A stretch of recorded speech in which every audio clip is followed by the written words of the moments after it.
Thursday na yebedi nkomo unim se nkomo a ekoso kese pa akoye ye mayi a yehu ba bia de wo fa se wo mo daachi over 200,000 enkwada a ekotro ensore eye wasi ensore no wo ma fairly important subjects bia eye core subjects na wunni a wuntimi nkosuapon mu and so ama abeyen sempi se sa nkwada yi omuntumi ntoa wo mu sukuu so ne ye avrahosem ewo mu no na asoman no ye dwen ho se hin ye firi ye dia beduru hayi na nguma sua bia nso akoye oman bia mpumtuo safoa no enu nti ne ye dwen ho because you cannot play with education idea very very essential ewo the development of any nation enti oman bia ntimi mfa nguma sua eni agro but ade ba ko ne Ghana de ya eya ne ye witness se wo how ko ba enguma sua ho a na ye de bo ahum ene adan ye momoden se ye behwe the actual cause of the problem e de na ma ye beduru ba bia ye duri de na ma nkwada ne faili ye e de na hyase de na pani bia anye de na sukufu anye enhyehyɛ ebe ne aya emwa yen. These are the areas we must look at and devoid of the political gains here. I mean, you're running around and some politicians want to score marks around it and all that. And now no pay. You bedin komo kakra. You do not say to the fact check our and we go into details. And you're live on Facebook in Shira 104.5. Join here. Yeah, the data no statistics ni na beto so. Baby, are you free for the past 4 years? Trend in it to say. Na ye kofem. Any ama ye honso. Ni nyina wo ho. Ye behwe. Nene ye keka ka ho nyina. Eugene say to the fact checker. Eugene, good morning. Good morning. Bibia boko de. Nyame Adom ne mpaebo. Ye ho ye pa. E dia busua said ye tie no no. Sachaye kakra ye the fact check kakra be hyase. Ene ade a free sabri ekono. Obu se ye fact check kakra nsem e beba ne bi wo ha e beyi na ye wurawura mu ahwe details no ma be ne wo mu a e ma sa ade no esi ye be wurawura Eugene e be ye sa adwuma no e de ama ne wi a ye woka e wo other issues no ne nkomodi ahodo ni nyina ye de atoa so. Eugene, fast forward ne asi what research kakra what are the details e wo causative factors ya ama ye hu de ye hu wo wase results ni akokwa oka positive factors in there na na e dey do baby edu no there it will be largely right. But me wiki on the channel critical analysis I make catch you say me dey menya public inquiry. Yeah, President Mahama should occasion a public inquiry. You see, there's a phrase here that say you don't miss an opportunity to miss an opportunity. Right. I remember example. This is what I'm saying. Okay. A brand new pa 80 toy and mimi nyanka when Ugusua uti no na yegusu ehwa adwene mapomuden ho nsem na mofra na adwene mapomuden ho nsem ya hwe o madidie ho haw na ene me de hyase o madisua emu haw na adisua mu haw no adwene no a eda nipatri mu no e wo kwan ye fa so esua ade bebre eno nti ne ye ka se obi ani ho a onye intelligent. We are all intelligent in one way or the other. Ebi a wo de e wo ngu mesua mu no unim die ne wadwene no dwumadie no konkan pa obi nso wo ho a eba na skilled worker se eba na se yempam bibi te se de ye hyemi ni ade a se nipa kro no ono so ye very skillful wona so ware nwuma agu trim ne ye de ma wa wontumi nye enye nwanwa se bi no wo ho a omo ye professors wo university de o ye engineer nanso wono ane ka akora wonim fort kro no eba kora wo hu ba bi efiri agifitani no a yen ye kan se bi a wabon a wantimi anko school anwie no a ne ho aye fin no ono ne be fixe professor ka enti obia intelligence no e wodi agina na ni nyina nso no efiri adwene no se de esi process information se de esi hu no ma na eye ni nsusu ye firi mu ti bia me ka se enipa bia ni asase so free madisua a misua ye ni mu ni nim dia me wo no me hu ni se nipa bia ni asase so ane su nim faso e ka wo mo ayi fin se bio e bia wo no wa adwemu yade no ye wo bi wo ho a se wo handle ni yie na wa channel ne skill no na wa rehabilitate no wa ye ni yie a obetumi so betumi abamfaso e de ama community no ba mpempi ya na eja o mayi pamu saa no omo ne nam kwa mu no omo ye de ompe by elsewhere amanhodo so a omo value adwenema pomuden ho nsem no uhu said yes ankrofo no mfaso otimi ba omo so. In fact, animidifo bebre bi be professors actually book, some of them were suffering from a lot of mental health issues, and so they were able to cope because omunya support no. Your system has failed us to the extent say yehunu wo ma bia say enye yie but nso mu aye ho enti ene de me ne wo hwe ho asem no mofra de sua ho haw no. The first one we look at e wo ma kenkan mu haw, which we call dyslexia. Na dyslexia yi akwada no eya na edene ma no se ne eya twro ato ho no eye nsimfua baako ana mienu ana miensa ya na edin se ebre na wo yi na nifiri so prekope no kra na de ma no so won twro sa de no hu ye na ebe edin ama no so obetumi akai na watwra na mpokura na obebodini akire wo kwan adwene ne fa so chi ade edan edi ye nsusuye no ya na ho atochima kakra nti no ontumi enka ne ye, especially omo ekira de ne bi wo ho a ebia 2 letter words 3 letter words wo hwa akwada ne mfi a wadi ene se ke se adwene no etimi fa saa de no a because wonim se adesua no mu firi nketewa mu kwa akese mu na ekọ nanim nti ane ne ba bi ne ba ne ho a no mbesua no abcd ne we ni mako na afo ma ba 2 letter words ne ade ekọ nanim no emfie ne kọ anim na ye de ekọ nanim kakra ba do be se we ni mfie akọ nanim ba de wo na chikura no wo de ma na ye dene e kire wo se adwene no nyini mu ne nsusuye no ewo bibi ho no ekofem na saa nkwada ya no mu hia mwa na omatumi akopi with omu PS eno nti na ho hia se yete ye ni hwe na anye sa akwada ne ti senti won de ye beboa afoforo ne yegya wono nko a eye ohaw a ye boa ebe yi ebi okra ka so won ka ebi a wa chro tap tap no so kan pap o kan tap no kan pap untimi kura enche na waka ne ye waka ne sisi ya nso repeat different thing omu hia special help ai bitumi abo omo nso bitumi asua de no omo mfefo akopi iti adesua mu ha wo ho we ye ba akopɛ dyslexia no nyame ya adom a ye be sha to aso free dwanda e call with other ones no na yetimi ehu ye ma ne hawo na ya boa wo nshira 104.5 meeting the Barima Kofi Dawson to me frame yakokwa ye be sia na Premier Sports ato aso.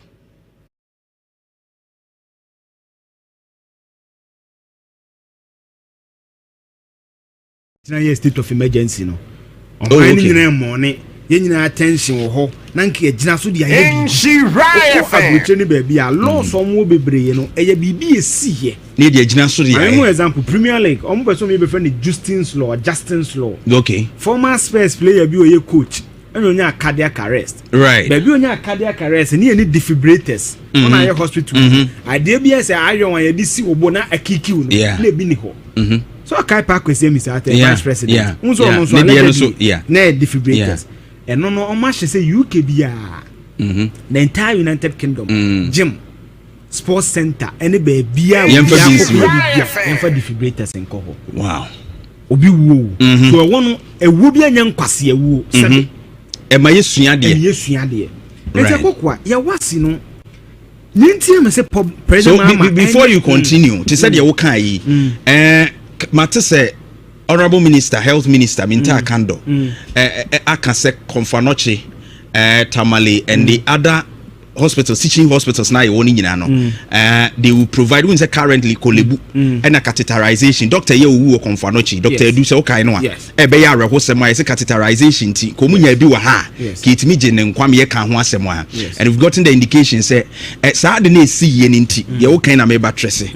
Now, Omo be provided for 4 teaching hospitals. Solid. Around. Solid. It does all region never be near be here the Ajua Kumanwa. Solid. I mean, solid. We learn from. We learn. Yeah. We learn. And yensia and him. Right. Analysis I mean by a man. 1. Mama statistics. 2. Mama me posting social media, my YouTube channel near the command teacher for me di. Right. Genius and penifo to be mama on temeka. Okay. The media met me abeka. and I will base it based on circumstances, fact. Mrs. Takwes Nibi, the meaning B. So I'm also a guardian. The Mrs. Mimeti, and I qualify as an analyst and also as a guardian. Yeah, I sure. Young numbers, so the pictures behind my Jeff. I don't know if I can see myself. Screener. And commitment on the screener subsequently, yes. Oshe first page, you know, what they buy and statistics, you know. I got quite young coso. On my quarter exams, you know, I have 461,736. I wish you had joined your Facebook. Analysis down there starting. Show now. Yes. 461,736. Now, Kaya, free SHS, Trimupoba, Kupa, ya the free SHS, say it will improve access. Akwaka access, who's in for mobile, ya don't ya tutum. Ya card be a what the trade on us one be. Now, Kofu be seen, Bomunis a card na. Omuni be as a pronoun. Right. It's free SHS, remove the barrier of access. Yeah. Sanya crown will be seen go betimi akọ. Na akọ remove access no. It will show every single year BC numbers na koso. Why am I saying so? Per wayek na de to the buy and crown e control for 2024 was no. No me 460,611. Right. Till 460,611. Oh my true this year no. I have 461,930. So that's almost 1,000 students more. And so again, if compare even just the last 2 years, the child say access has what improved. Now I note data we mame mebusawo. Oh my control na ma 254,321. Emma, oh my tree 254,321. And total near 400,000. 461,000. A man can 207,415. It's nice. A my quattro social doors to say, man. I hope I noted the term who yame pa. No more quattro and your friend be core subject.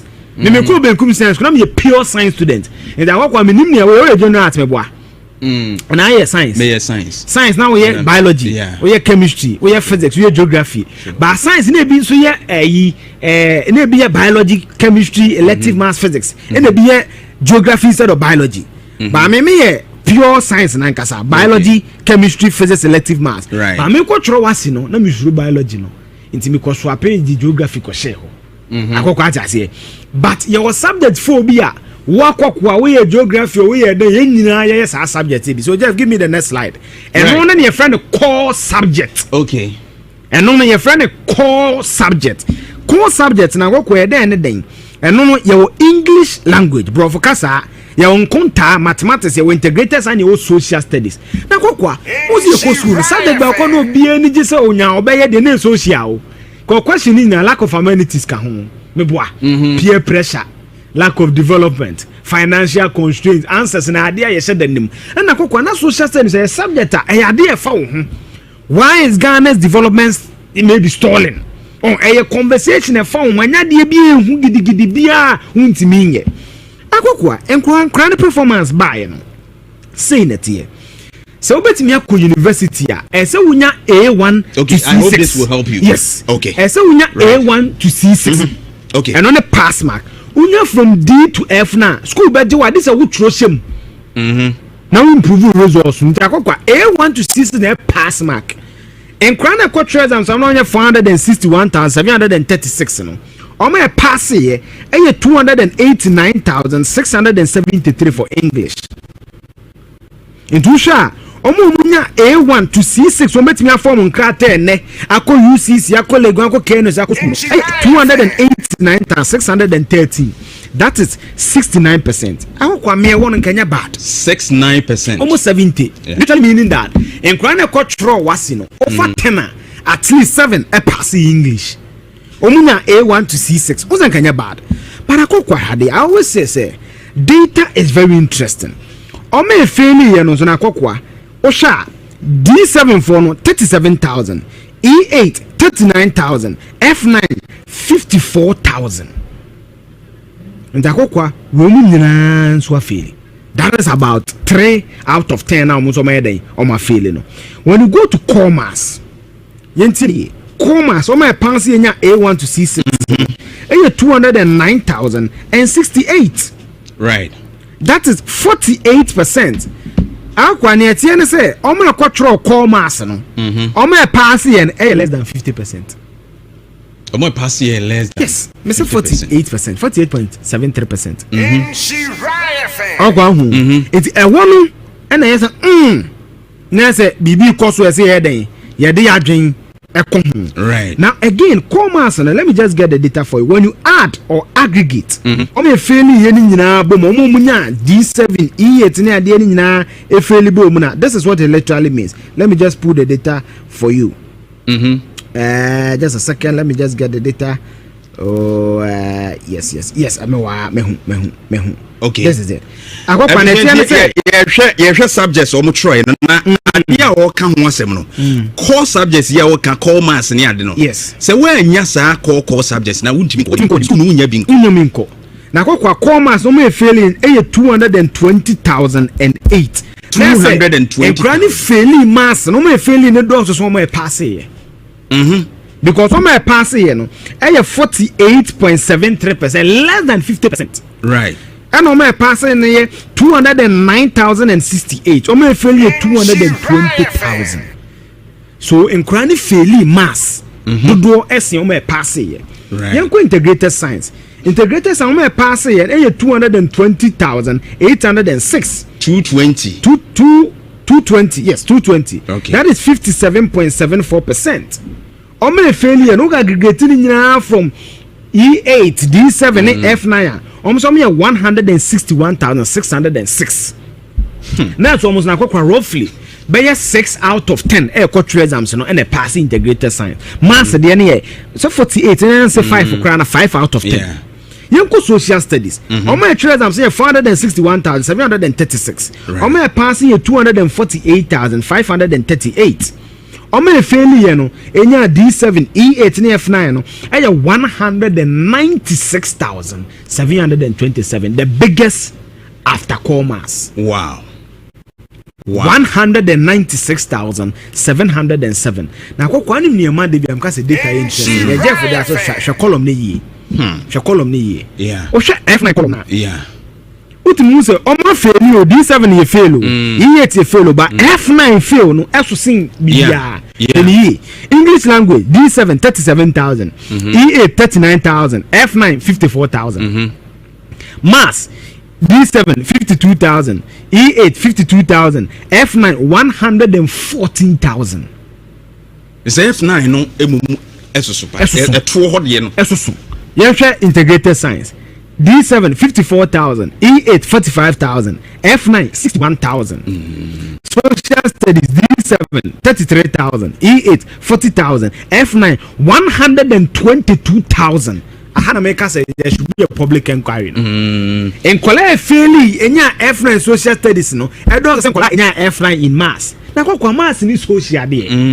Can the nka social studies. What you say? It means say wohwema en kola almost 6,000 more fairly social studies. See o me fairly elective mass. What are some of the questions? My questions be. But I think said the most critical one we look at right now no EMS no. Yes, very critical. Yes, because I know the baako kura fi mu a one year because you need 3 courses. Yes, and I think 3 electives. Yes, it is a unya English, maths, science no. Yes, anase bia memfa ne say English, maths, science EMS no. Yes, and I would call. Yes, but social studies no nya na maths kura we nya untimi nko. Social studies no nya integrated science we nya untimi nko. But social studies no a role to play. Yes, akokwa I want to enter me answer na say social studies questions na eyan komo e fa ye ho den komo e fa question ni bi ni me busa enom de ma me akokwa tie question ni bi. Okay. Almost say in what 5 ways can an individual contribute to community development in Ghana? Right. Akokwa SS new ontimi ntro 5 ways obetima contribute to the development of Ghana. Akokwa yen sore me ba resistance yen sore ye ma me modern no mo ka kire akokwa akora wako SS 15-16 years. Question ni o say define sustainable development. Akokwa question ni bi ni outline 4 factors that hinder sustainability of growth and development in Ghana. Explain the concept work. Identify 4 negative work ethics and reasons employers frown on. Laziness, absenteeism akokwa enti enya dia ekesen kra ni felisa mass de nkra mo modern than a lot of factors but akokwa hwade Jeff from picture and back. Okay, that's so. When you compare what used to be, you can clearly see that 2025 in the BBC. 2022, in English, you know, 60%. Right. 2023, 73%. 2024, 69%. 2025, 69%. And to share English, the end of the year, anyhow, at least 6, 7 there out of 10 will be track. Yanko Mass. 2022 61 2023 62 2024 66 2025 48 a drop it by 18%. Then the CEO we need to understand it. Until I'm say public inquiry say question. Yanko integrated science 2022 62 2023 66 2024 58 and to one we miss an opportunity to investigate what really happened there. And when we reduce by what almost 8%. And he has reduced to what 57. Social integrated science are from 2024 we started reducing Yanko social studies 71 2022 2023 76 2024 71 yet say by 5 and yet by 55 15 percentage point. So even social studies, you know, from 2023, you know, people be anxious. The results. How can 18% drop in performance? How can I your business? How will revenue reduce by 18%? You will certainly call your employees and ask them questions. Then they see. Me a pure science student. Me back here was because I'm being in the Department of Physics. What Department of Physics? You certainly do mathematics. I go mass there editing. Right. The children in the BBR no editing. In Takokwa, me dream say one of the factors he teaching. Yes, yes, because historically, mass even in the last 4 years, he hit 70 that. He is 60 column 9, he 48. Okay. Is that how the teachers are teaching it? And do they have the necessary faculties to imbibe? The teacher for catch mono asiana. Again, akwakwa. The second reason is say enquire afeli. And in fact, my enjoy online document on the bar. The judge debate me that to swap. Or say enquire 51% out of enquire exams. It mean school. It mean tertiary. That means that Uber divided 51 by 100. Now I multiply by enquire exams. So 461,736. Meaning that enquire 235,485 university and after tertiary institutions in this country. That is more than half. Where is their future? Because me and you just said my catch was a Ghana statistics catches you on 2 million beer. You go school dema in home. You go baby a juma in home. You go baby a chance and no in home. Sa de tan akwa kaya 1.2 million na ye ma. Me catch was a wasi no so no. O me ko truck ese na ye ma. Enti na ma me fi customers na se na ko hase wo. Ene eyi no eyi obra lady. O ni nti o mo customers. Na education abahwe oni adwuma ye o ye susceptible. Akokwa aha ene se Ghana education service statement ne be kire yen. Enkwala 235,000 say ne ye. And the do send a paper so mo be call remedial school. Do send no paper say be adwuma wura bi abai training colleges ye wan frɛ wo ye do be call akusuansa no adwuma bi. Because me catch say NEET no kwa na ni ba bi ko 2 million. So one day e come de no na oni ba bi akwa obeba ofie. Obeba me so.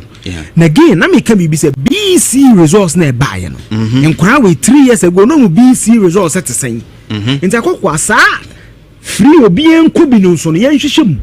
Because na cut off when I say in crazy be suan de bi. Again and then co school obetia no yes o ma wie school. But all share other concerns among for raise curriculum change and then who textbooks and then of course students are say main failure automatic promotion because of the free SHS and only normal and then you look at other factors like teaching and learning other materials in your teachers no crano they were overworking because omo we mo green now we are so yellow now we are so red and they have to come the double track and all that is it not are we not at a point as here right now I mean, yeah, such a kakra, and including overcrowding, crowd class. Jeniba Kochrenkwala over 100. Yes.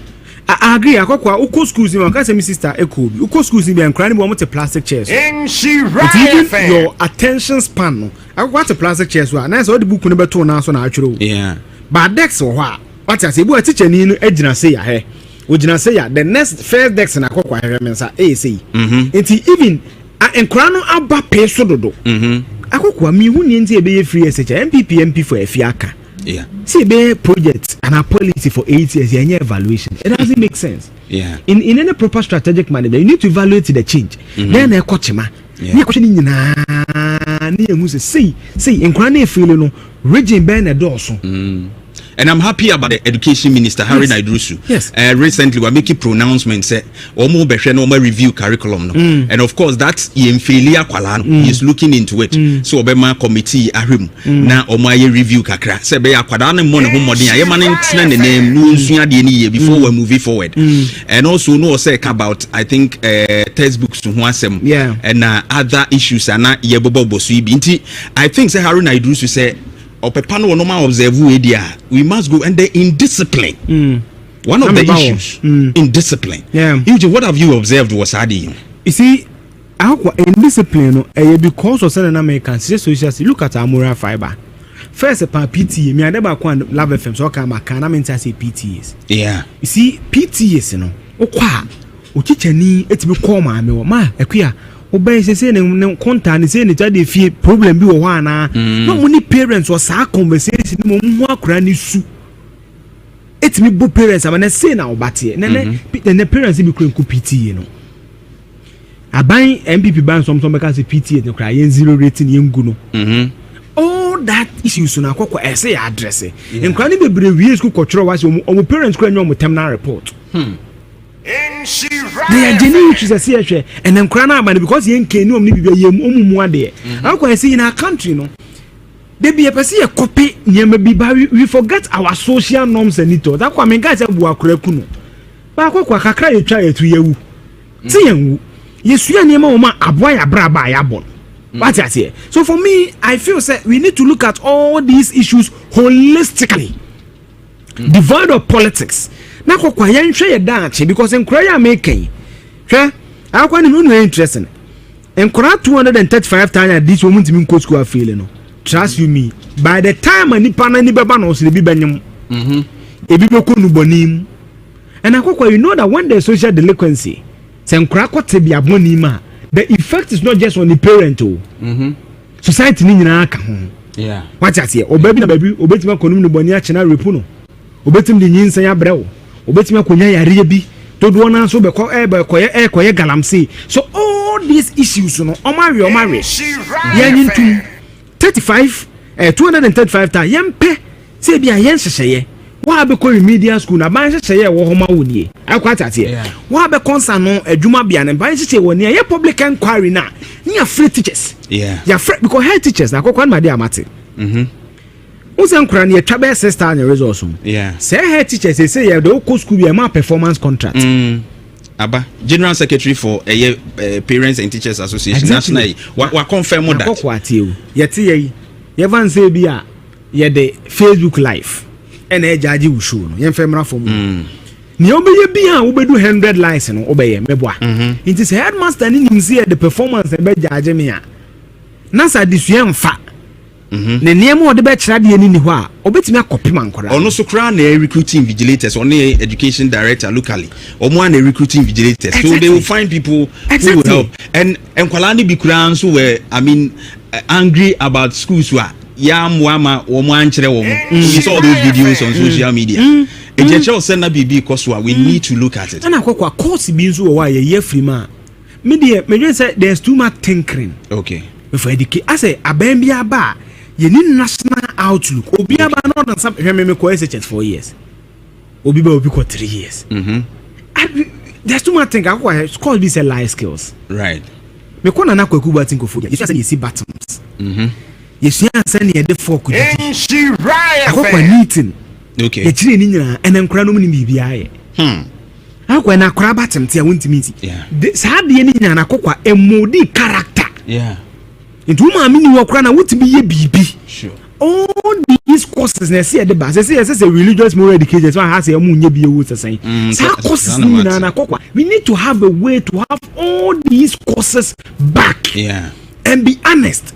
You see, educational policy should not be led by politicians. We need to get thinkers. Right. They be a cited Germany or my cited European Union, not me thinkers. The real politicians were there, and that is why I'm disappointed in genius as on push too political. Yeah. They are the state institution. They employ the teachers. They must sit by now. Genius say be about was starting regional talks. Was selected schools now failed because why could have that data? Yeah. Schools being a free bar. How can enter make us an? Ebia because be a district be drop on so I want a free bar. Okay, ya could drop on so okay. Dex. If crashes be and crown a center no more be and from a border. Maybe. Yes, research because when someone make a teacher Nina catch them, it is not empirical. What I say, but when you do research, you have the scientific basis to cause the change. Because what I was surprised about GES almost statement was that a reflecting qualano. It's a reflecting then so you mean that the previous performances no it's saying and you are part UGS more members or more board so near the so are you saying say more can be and na ecoso caneno ecoso now more realize I feel more ensure strict invigilation I feel more and some of the background but the way forward example break yen fe any example yete hayi na ayi aba kwasi twuma ba oba na say morning show mo sound ya meteor de enye de no okuku aka say ya de ne yete ho ani o this is the true state of our sound e wona me okuku meyi wasi abontia pam because you see anything akwa de bia me call for stronger state institutions no okay who say convenient ro munim say yanso ya adwen wo form ya be bibia politics intino unso mo di o mani akwashe politicians na chi that's a sad state I will Eugene, thank you very much. Nyame adoma and same way na ebedi mu nkomo atwa so but odi before say call lines no so no mame ma 10 minutes na me awofo no bi ntwa Thursday na yebedi nkomo unim se nkomo a ekoso kese pa akoye ye mayi a yehu ba bia de omo fa se omo dachi over 200,000 enkwada ekotro ensore eye wasi nsore no woma fairly important subjects bia eye core subjects na wonni a wuntimi nkosuapon mu and so ama abeyen same piece sa nkwada yi omuntumi ntoa wo mu school so na eye avrokosem ewo mu no na asoman no yedwe ho se hin ye free ye dia beduru hayi na nguma sua bia nso akoye oman bia mpumtuo safoa no enu nti ne yedwene ho because you cannot play with education. A idea very very essential the development of any nation. It will maybe ntimi mfa nguma sua eni agro. But ade ba ko ne Ghana de ya na ya witness. So how ko ba nguma sua ho a na ye de bo ahum eni adan. Ye momoden se ye behwe the actual cause of the problem. E de na ma ya beduru ba bia ya duri. De na man kwada ne feli ye. E de na hyase de na pani bia anye. DNA school fu anye enhyehyɛ ebe ne aya emwa yen. These are the areas we must look at and devoid of the political gains here. I mean, you're running around and some politicians want to score marks around it and all that. And now no pay you be din komo kakra. You do not say to the fact check our and we go into details. And you're live on Facebook in Shira 104.5 join here. Yeah, the data no statistics ni nyina beto so. Baby are you free for the past 4 years trend in it to say na ye kofem ene ya ma ye ni ama ye ho so ni nyina wo ho a ye behwe ne ne ye keka ka ho nyina. Eugene say to the fact checker. Eugene, good morning. Good morning. Bibi aboko de nyame adom ne mpaebo ye ho ye pa e dia busua said ye tie no no sachae kakra ye the fact check kakra be hyase ene ade a free sabre ekono obi see ye fact check akra nsemo ebeba ne bi wo ha ebeyi na ye wurawura mu ahwe details no ma be ne wo mu a e ma saa de no esi ebe wurawura Eugene ebe ye saa adwuma no e de ama ne wi a ne ye woka e wo other issues no ne nkomodi ahodo ni nyina ye de ato so. Eugene, fast forward ne esi what research kakra what are the details causative factors here ama yehu de yehu wasi results akokwa positive factors in there na na me dey do baby adunu there it will be largely right but me wiki on the channel critical analysis me catch you say me dey menya yenya public inquiry. Yeah, President Mahama should occasion a public inquiry. You see, there's a phrase here that says, you don't miss an opportunity to miss an opportunity. Right. I remember example, this is what I'm saying. Okay. A brand new 80 toy, and me nyanka when you generate state of emergency, no.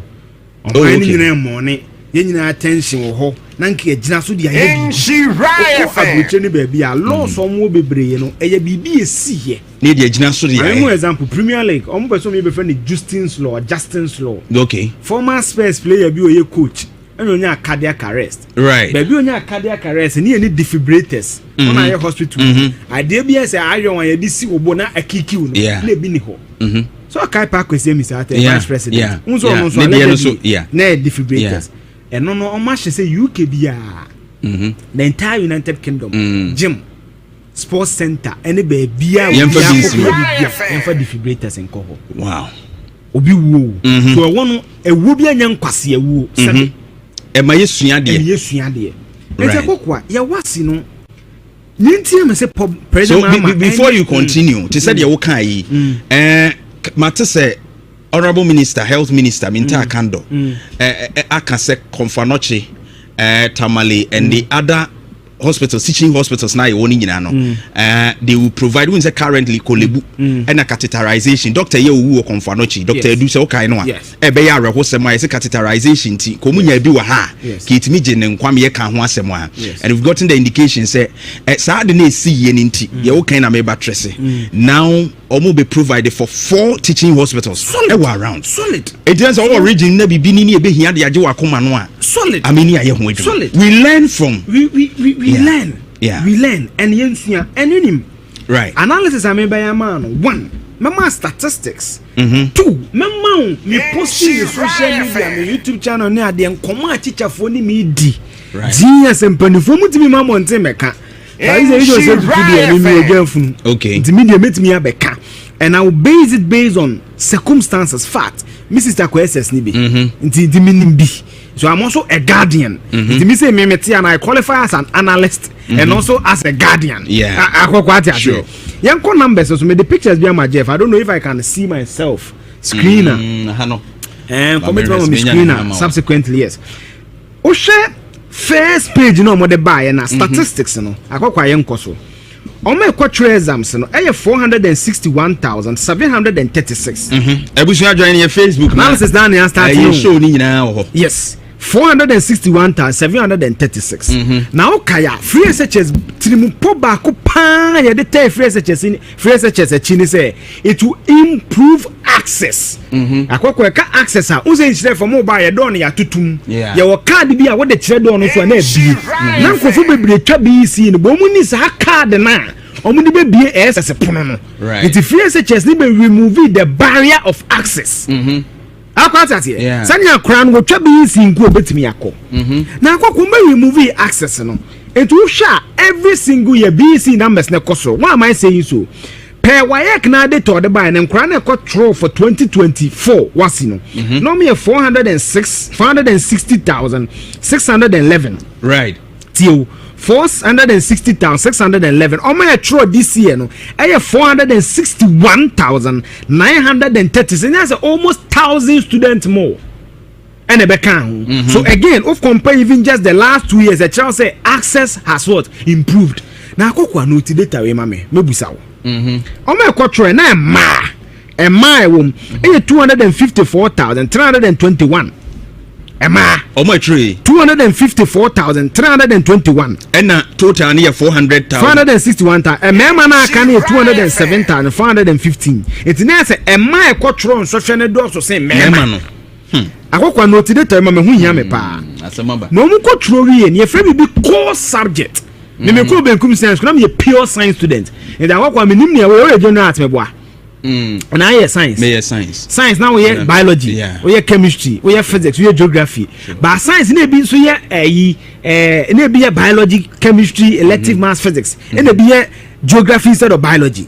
But me pure science na nkasa biology chemistry physics elective maths right but me ko choro wasi no na me suru biology no nti me ko so apage geography ko share ho akoko atase but your subject phobia wakokwa we geography we dey nyina ye sa subject bi so just give me the next slide and right. No na your friend core subject okay and no na your friend core subject na akoko e dey den and no your English language bro for kasa your nkonta mathematics your integrators and your social studies na akoko ozi e ko school subject ba ko no bia ni gise onya obeye de na social ko question ni na lack of amenities ka ho meboa peer pressure lack of development financial constraints answers na ade aye hye danim na kokwa na social studies a subject a ade e fa wo ho why is Ghana's development it may be stalling on a conversation e fa wo anya de bi ehu gidigidi bia untimi nye akokwa enkran performance buy no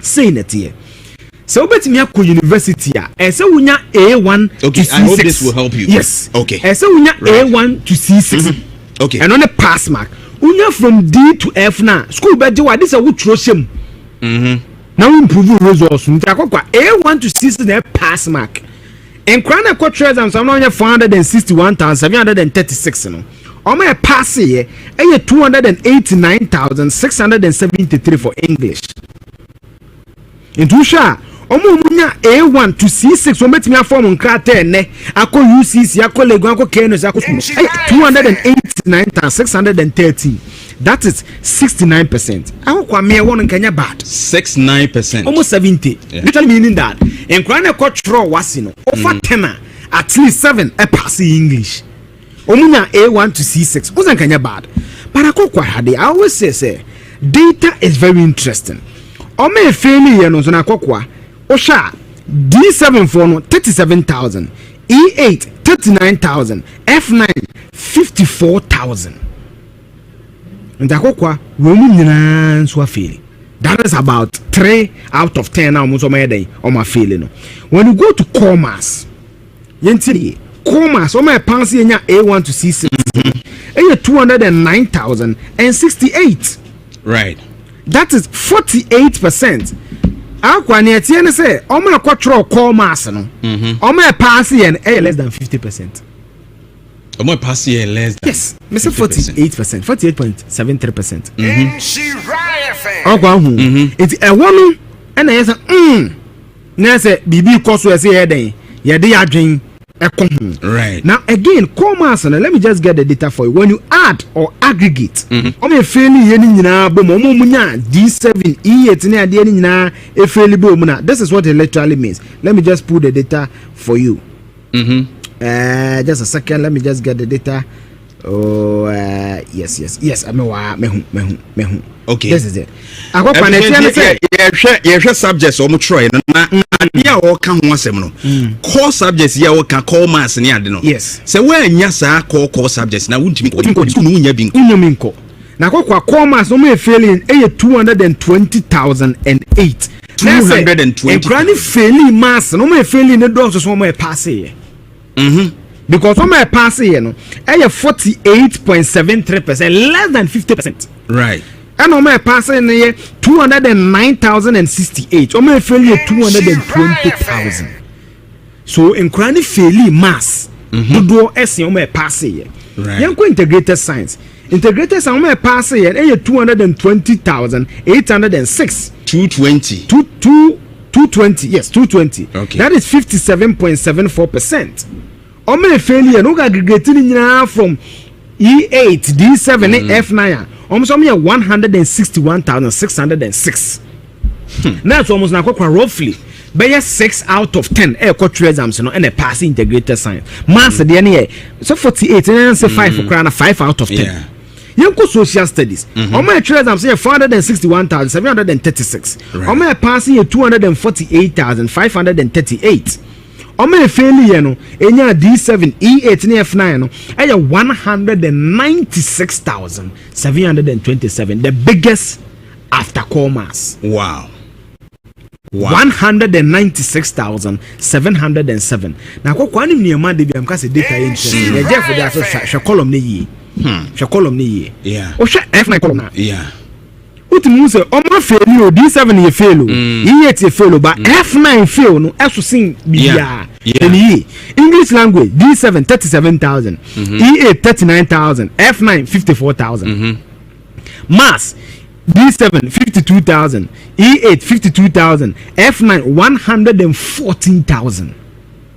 It's F9 no emumu esoso pa eto ho de no esoso ye hwe integrated science D7 54,000 E8 45,000 F9 61,000 social studies D7 33,000 E8 40,000 F9 122,000. Ahana make say there should be a public inquiry. En kola fairly enya F9 social studies no e do say kola enya F9 in maths na kwa maths ni social dey can the nka social studies what I say it means say wohwema en kola almost 6,000 more fairly social studies see o me fairly elective maths. What are some of the questions? My questions be but I think said the most critical one we look at right now no EMS no yes very critical yes because I know there baako kura fi mu a one year because you need 3 courses yes and I think 3 electives yes it is a unya English maths science no yes anase bia memfa ne say English maths science EMS no yes. And I would call yes but social studies nunya na maths kura we nya untimi nko social studies nunya integrated science we nya untimi nko but social studies no a role to play yes akokwa I want to enter me answer na say social studies questions na eyen komo e fire ho then komo e fa question ni bi ni me busa anom de maame akokwa tie question ni bi okay almost say in what 5 ways can an individual contribute to community development in Ghana right akokwa SS new ontimi ntro 5 ways obetima contribute to the development of Ghana akokwa yen sore the bar reasons yen sore ye maame modern no mo ka kire akokwa akora wako SS 15-16 years question ni o say define sustainable development akokwa question ni bi ni outline 4 factors that hinder sustainability of growth and development in Ghana, explain the concept work, identify 4 negative work ethics and reasons employers frown on: laziness, absenteeism. Akokwa enti enya dia ekesen kra ni felisa mass de enkra mo modern than a lot of factors but akokwa hwade Jeff on fa picture and back okay that's so when you compare what used to be you can clearly see the 2025 in BBC 2022 enkra twa English no na 60% right 2023 73%, 2024 69%, 2025 69%. And to show English the end of the year, yen shada ni how at least 6-7 there out of 10 you look at. Yen ko mass 2022 61, 2023 62, 2024 66, 2025 48. A drop it by 18%. Then the CEO we need to understand it. Yeah. And then I'm say public inquiry say person. Yeah. Yanko integrated science 2022 62, 2023 66, 2024 58. And to share one we miss an opportunity to investigate what really happened there. Yeah. And when we reduce by what almost 8%. Yeah. And he has reduced to what 57. So share integrated science are from 2024. We started reducing. Yanko social studies. Social studies 71. 2022 2023 76, 2024 71, yet say by 5, and yet by 55 15 percentage point. Yeah. So even social studies you know, from 2023 yenya deep bi anka se hwehwem. Yeah. The results, how can 18% drop in performance? How can I saw your business now revenue will reduce by 18%? Yeah. You will certainly call your employees and ask them questions. Then they see. Akokwa, me a pure science student. Me back here university course I'm in Tinamo Department of Physics. What Department of Physics? You certainly do mathematics. Akokwa maths they adding. Right. Ne children ni bibia no adding. Inti akokwa me dream say one of the factors he teaching no. Yes, because historically maths even in the last 4 years he hit 70 that. Yeah. It's 60 column 9 yati abidu 48. Okay. Is that how the teachers are teaching it? And do they have the necessary faculties to imbibe? Omo beti ne teacher for catch omo no asia na. Again, akokwa The second reason is say Enquire a fairly. And in fact, my enjoy online document on the bar, the Jeff the bit me that to swap. Or say in 51% out of inquiry exams, it's in school, it's been tertiary. That means that Uber divided 51 by 100. Now I multiply by inquiry exams, only 461,736, meaning that inquiry 235,485. University and after tertiary institutions in this country. Right. That is more than half. And the catcher when it's a sound where is their future? Because me and you said my catcher was a Ghana statistics catcher say on 2 million beer. You go school dema in home. You go baby a juma in home. You go baby a chance and no juma so in home. Sadeta na kokwa be kaya 1.2 million na ye ma. Yeah. Me catch we say wasi no so no. O me control kese na ye ma. Enti na ma me fi customers na see and ko hase wo. And eyi no eyi obra lady. On enti o mo customers. Na education abawiye. Oni adwuma ye o ye susceptible. Akokwa aha ene say Ghana education service statement ne be kire yen. Nkola 235,000 no. Say ne ye. And the do send a paper so mo be call remedial school. Do send no paper say be adwuma wura bi aba training colleges A1 frɛ wo ye do be call akusuansa no adwuma bi. Because me catch say NEET no kora na ni ba bi ko 2 million. So one day e come de no na oni ba bi akwa obeba ofie. Yeah. Obeba me so. Na again na me ka bi say BC results na e ba ye no. Nkora we 3 years ago no mu BC results set sen. Nti akokwa sa free obi enko bi no so no ye hwehwem. Because na cut off when I say in crazy be suya de bi. Again and chronic school obetia no yes o ma wie school. But all share other concerns among for raise curriculum change and then who textbooks by and then of course students are say main failure automatic promotion because of the free SHS and only normal and then you look at other factors like teaching and learning other materials in your teachers no crano they were overworking because omo we mo green now we are so yellow now we are so red and they have to come the double track and all that is it not are we not at a point as here right now? I mean, yeah, such a kakra, and including overcrowding crowd class. Jeniba Kochen Kwala over 100. Yes.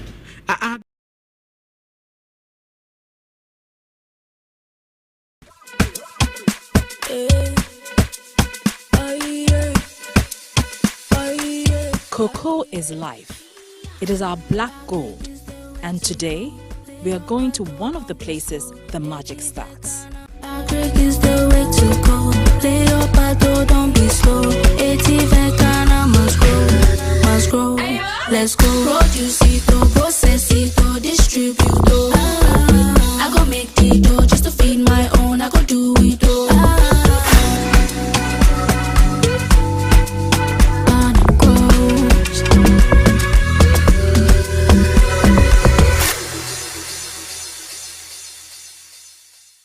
Wow.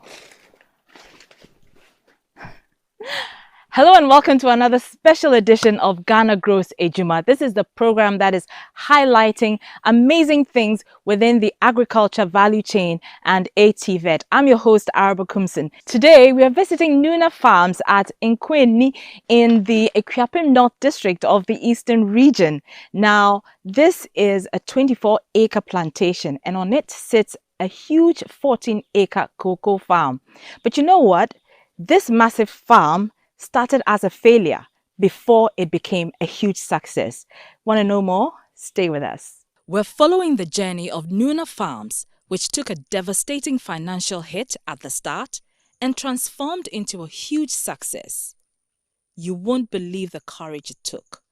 Let's see how they flipped the script. Efo, we've been walking around this farm. It seems like you have a lot of energy for your age. How long have you been doing this? For the past 7 years. You've been doing this for the past 7 years. Interesting. How did you get into cocoa farming? You know, I'm a formerly mass cocoa mass sprayer. Okay. So I'll be working with. So later I realized that I have to get my own. Okay. Very interesting that I got to get this farm.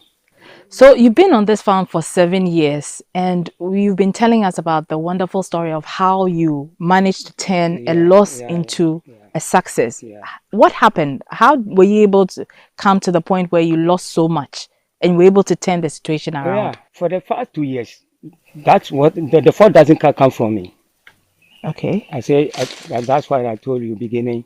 There's a the business is from Wakri people at Cookland to me Okay. for that 2 years. Yes. For that 2 years, I'm not the one. But later they call me back. So I've been working with them, and I told them there's a lot of things that we have to maintain. What was the to problem? remove from- What was the problem that you came to fix? You know something? Yeah. Formerly, the beginning, there's a grass. Yes. A grass, or the land is full of grass. Okay. And the grass is not suitable for cocoa. Wow.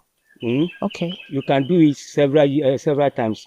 If you reach dry season, Okay. you won't achieve anything. Okay. So I have to sit down and say, no, I have to remove all those grass from the land so that the cocoa will get space. Okay. Okay. So I spoke to him. He said I should carry on. Through that, we achieved. That's why we achieved this cocoa. So if I get So you, if I took you through around, you will see a grass in this farm. wow. So if I understand you correctly, what you're saying is that when you started, all this land was grassland. Grassland. There was a bit of cocoa here, but it couldn't grow. No. It couldn't grow. Yeah. So you had to weed all the grass. Yeah. You have to make sure all the grass have to remove from there. Okay. So it became bare land, and Bare you planted land, just cocoa. Bare cocoa, yeah. Wow. On all these 14 acres. Really? That's a lot of work. Yeah. I see. So Yeah. that's how you're able to turn the loss into a win. Yeah. Wow. That's You interesting. can get a grassland, but if you're able, you can sit down, you can turn that land to a cocoa farm. But if the land is fully grass, it will be very difficult for you to achieve it. I see. Interesting. Yeah. So point noted is that you don't need to have grass on your lands, any lands that you intend to cultivate cocoa on, because it will inhibit the growth of the cocoa seedlings. Interesting. Wafa, Kwame, please tell us what is the difficulty in growing cocoa for people who are watching you. I mean, they are interested, but tell them the truth about what difficulties there are in growing cocoa as well. Really, not all the land are suitable for cocoa. Okay. Which land is suitable? Very good. Here, for instance, if you watch here, you can see this is muddy. Okay. Eh? Okay. And so place 2, you can see it's a gravel. Okay. All those 2 aspects are suitable for cocoa. Okay. Gravel land and then muddy land. Okay. But a land like sandy that they were used for building is out of cocoa. Right. That's the difference between. That's one thing you need to look out for when you want to grow cocoa. This is interesting. I'm sure you have a lot more to tell us, but you need to stay for that. We're taking a short break. This is still Ghana Grows Ejuma. I'm Barima Kofi. Stay with us. We'll be right back.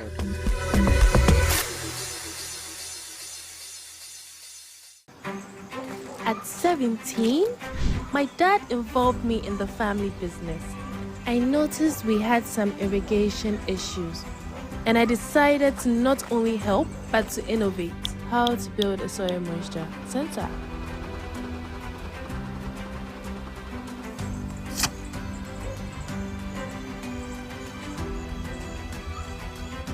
My innovation won me a grant to scale up.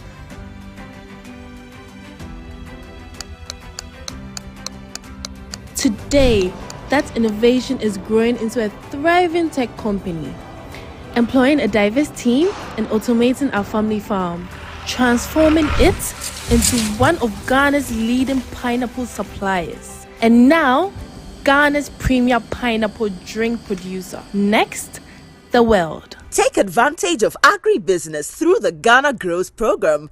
Ghana Grows, Hope Day.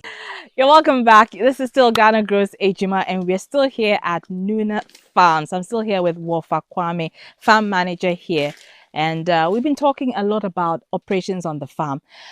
Kwame, so tell us, what are the challenges that you face on this farm? What kind of problems do you face on this farm? As I've told you already, you have achieved a lot, but the only problem that I have is to remove some of the deciduous trees. Okay. Out of the cocoa. Okay. Yeah. Why? Yeah. It's advantage and disadvantage too. It's too much on the cocoa. It's an advantage and it's a disadvantage. Wow. It might come to a time you have to reduce some of the tree out of the cocoa. So explain to us, how is it an advantage? If you can see. Yes.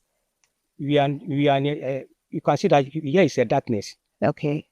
The darkness from where? Is from the trees. Okay, from the shade of the leaves. Yeah. Yes. And cocoa like shandy.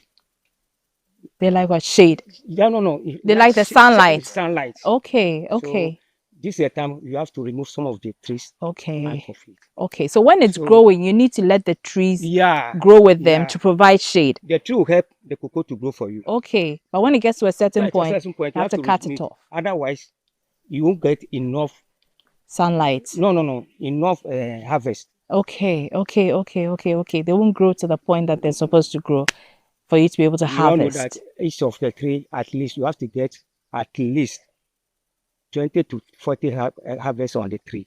Oh. But if you happen to do that way, that you have to remove some of the trees so that cocoa will get shine. Interesting. So a tree generally produces about 40 pods. Yeah. Oh, okay. 30 to 40 pods. More than that. Yeah. Wow. About 60, 150. If you are lucky, yeah, you can get it about 150. Wow. So if you see right now here, okay, this is just a mini cocoa because this is about 3 or 4, that's 4 years. Yes. But it comes to a time that you reach about 10 years or 8 to 10 years. You have to get enough harvest in each of the cocoa. Wow. So if you don't get that, you have to sit down and eat. That's why I say this year I have to remove about 40% out of the trees from me. I see. Interesting. Very, very interesting. Now, let's talk about your team that you work with. How many people do you work with? I work with about 5 people. Together with me, 6. Okay. Yeah. There's 6 in total. Yeah. And how many women make up that number? Yeah, 2 in number. Yeah. I see. Interesting. So have you been passing on, your expertise to them? Or where did they learn how to farm? Or you taught them? Oh, okay. We are working on monthly basis. Okay. So you get me. Okay. So if it comes to a time that I need them, they have to come. Okay. Well, let's still stay on the issue of your workers here. I see that a lot of them are middle-aged. I don't see any young people around here. Where are all the young people? Why are they not working on the farm? That's why I'm also happy that you people are here. People thought, the young people thought cocoa is a old age people. But if you sat down, if you are young, 3 years, you can start to harvest your cocoa. So I have to encourage the young. I've been encouraged them too. Right. So why are they not working on the farm? What are they doing? Some of them have started their own. Okay. Yeah. But I'm saying that, so the young people in this town where you are, what do they usually do? They are not on cocoa farms. What are they doing? It's difficult. Nowadays, they say Okada business is around here and there. Young boys, they like quick money. Mm-hmm. But the real money is in the farm. I want you to repeat that. I want you to repeat that. The real money is in the farm. In the farm. Okay. All right. I saw Louis. The Ghana grows KuroYiMuNsem the brow say be ya won so be hu kwan a obefa so obenya adwuma atumi aye no aka o sika ewu KuroYiMu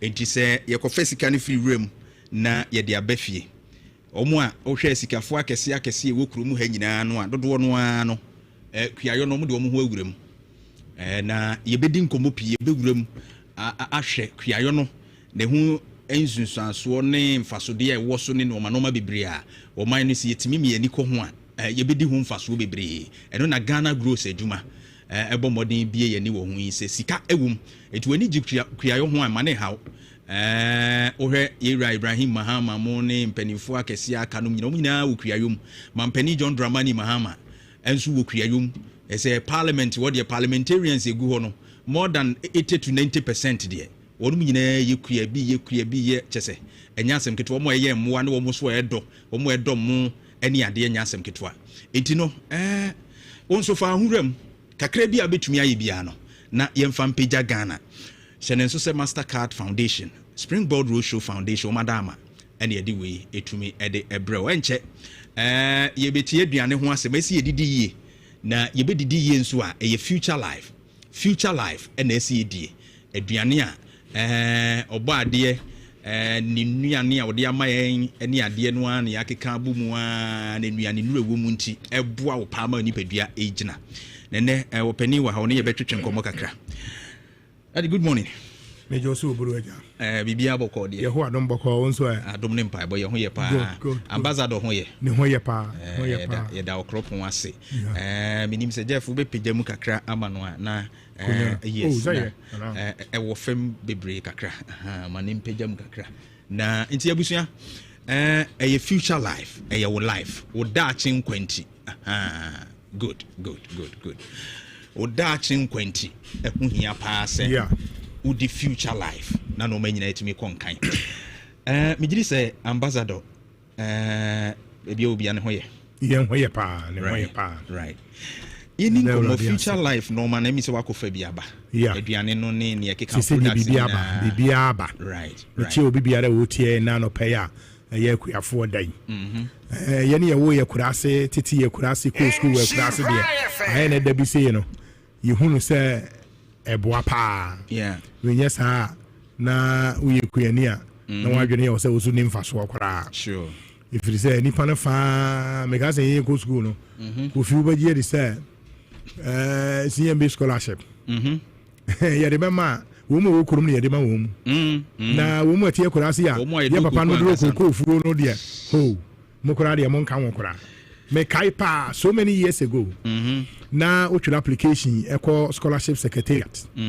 ewo na CMB scholarship o ba twira twira se we ngwasiafo no o tie kurase o be scholarship ya na dia ma kurumufo na wo mo papa do koko pa ye kurum na me kai ni pa bi o mutimi do koko ye 3 days ene bowie koko pa 3 days no mo atwa ho ahia no nye agorofo bi o che say o se ka o di bomba ko pa na wo hwie o bolo towa na kron enya asem ketwa na meka nsa no enso me hunu se obi abakoro enya scholarship da onaimu edron che say yem fan sai na ni akowia se se dia duru holiday ni ade men ye pa na me de wapom de ho asem ti na mete ha sure ye be ko holiday o yan ko holiday mo wapom de ho asem enhian ubedi de woni de mo wapom de ho asem enhian aduane nwanwa so ba ko pe sese udie eye future life sure future life necessary udie eno ne aduane ya udia e board a che ho ban ikura to na 3 vitamins and minerals mesu bobu sa future life ye de natural food supplement ikura to na 3 vitamins and minerals 90 amino acids omega 3 selenium modular inulin dietary fiber high in protein ene ye de agu aduane ba akum sa didi na me na mpam yade emfiri ho na yare ya yare ya entina me come for aduane papa ma wo future life a natural food supplement oba de ene ma nko bibia mfrem enu nti won saka wodi ane se wodi nsuo fra wo sagu ade na de nsuo fra na wodi na yinzam se wodi no obemmen de di kan ebe pam ne ma nye bia efre wo ho ebe pam ne ma nye bia efre wo ho future life wo hia se wodi future life mesi obi a dibi efri utirim kosi una ase eye aduane esese wodie enu nti wo ho a na eniema bi enkoso yie ewo awidie mu a ana se wa koro pese ugina brania mo aduane ni ye de aduane ni eton ye duro aduane ni eton aduane no so e dekama obi adi bia ne age ba na so bi na so wani nye Every no never boa and never bought that ho buying. Uba ifra kora wadi afe eko mfi anyankopon de ama wo unnecessary with the future life. Ifri afe eko mfi anyankopon de ama wo unnecessary with the future life. Temese uba ketwa the oko school the water form the ye dan branema aduane ne ubia de bi wo ubia de bi wo ha ubia ebeboa wo ibu onso a wanum nuro saa wa bre wanum nuro saa wa bre dan ko aduane ne ye mo aduane ni me say wanum nuro saa wa bre dan ko aduane ne ye mo aduane ni then no nembo da ache ho ban your future your life future life no ya hodo inti no oba na wuchiri mu a me de we na aya me we na ha me we na mpese me yese me pese me yese kawasem ne o de e mu aduane kodi na kodi aduane no a na be hu sadade be twadade mu o bro nuru no mte wo bre ya de bebrebe nte wo bre enei me ka afa repair food ho repair future life no you want smart food original ubi edibi you want zero you want high protein more ye exercise gym for no waso ati bebre fifre free brane mo aduane papani wo de wo hia high protein ko ne yemfa man fi say ne ma free ho no yes protein no a odi ko mu no do so enu nti ukwa ye de be ma na afei ya de bi ha wonso hona mere ne ade a ne no nso ya ma obi adi na afei repair eno de wote borofo no a wo ya kasa mu a wo siesie eno nti usisi ne ukotodwe ne waposo ne wa wonankroma no a ha obebreba ma wo bre no brane ma repair ne siesie no ma future life be siesie no fi say yenu bia sorry no what to wona so sorry just what insesi ne kotodwe wo tena se na wo sorry na de insesi ukotodwe me say enye ne saa o na wo chia wo nan no o say wo nan no sorry cream neko eno ye better ye dine ma wona se we wo kura afanse so akonwa a wote so no se na sorry mfa won sense ukotodwe so sorry o na ye saa de a o ha wo ho me ka mo hunu se aduane papa na me de aba o man mu ka mo hunu se aduane papa na sese wudie na ye FDA ma ye kwase ye mo yade bi adini eno nti efi a wo no wo hunu amane no wo de bra wo na onim de ye wo ye wo tenchen de wo no wonim eno nti wo onim de ye wo no bra na ye hwawo ye hwe wo no so me se ne bo nya de nti mu obi mu abam aduane ne bo nya den nti mu obi mu abam aduane ne me se ne bo nya den mu obi mu abam wanum nuro saa wa bre dane ko aduane wo de dane ko aduane fi se de wo de aduro ba wiase wo se wo aduane nya woduro na woduro so enya woduane eno na make for future life na de ama wo ti me ma future life na ma repair nam de dudo no ka ho life tonic no life tonic no tonic en chere se imojaduro en chere se wo no maduro nti num bi da bi eniema wo nyina ye natural future life ya so eniema wo bi ya natural sure isi ni pa ebre enu ti brane ma oduane ni aduane a wudi e beboa wo na wanom tonic aka ho ti me kura se ni masi aye nhihye ni anopa na di future life awia na odi ukuru moduane anwumre na odi future life o koda no anom life tonic utie ni ya anopa future life awia ukuru moduane anwumre future life o koda no ndudo na so bu sampa dade bi twa dade o bre future life no o bre brane bedi na beboa wo eno na bebo da ache ho ban niema e ha ubiara se boa wo ye mo boya de edini ni mo wa na wo huna mane brane wo ba wo kan wasem nyina na me ho aduane a me de ama wo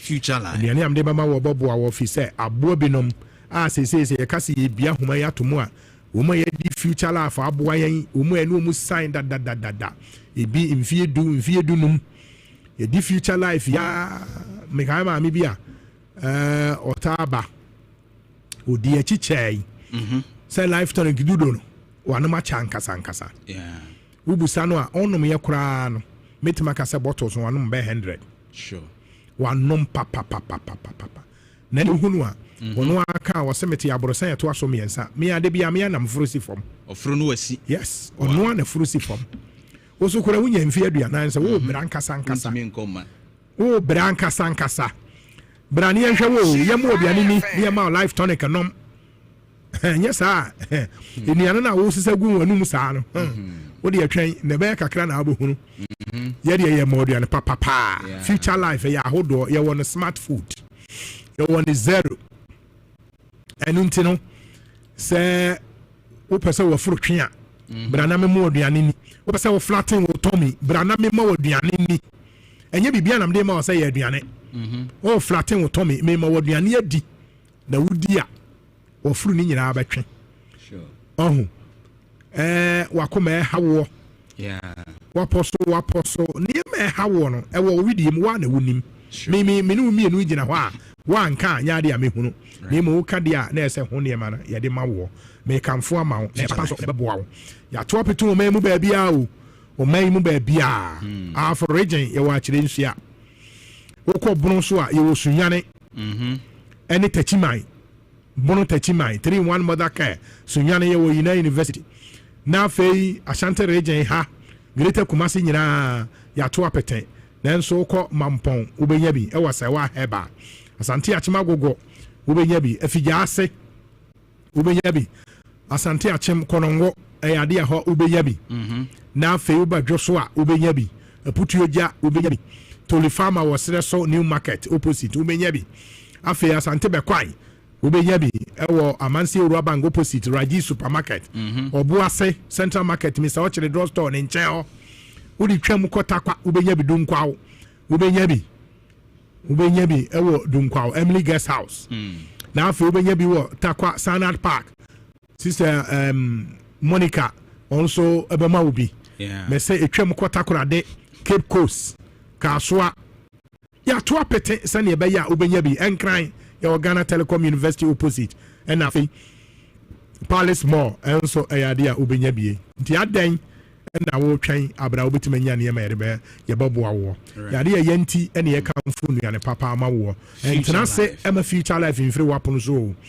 entra se ema future life in free wapon so me ye mo aduane papa ni aduane wanwa so ba ko baboa wo eye future eye wo life be bie ene ye fiada afofida obi enko ba bia ye bie ye store no e wo so fly alignment sia yen ni enchira wo se be ya so benya aduane papa adie future life e wo interchange no so ho so fly wo do ani a kire patas no be be friend alignment no wo de busa say future life for e wo yi store no bi a be kire wo number is me 0246 01 another 01 50 0246 01 another 01 50 wapom de hu hia yenti ene yetutu anamai number fufure 0242 87 80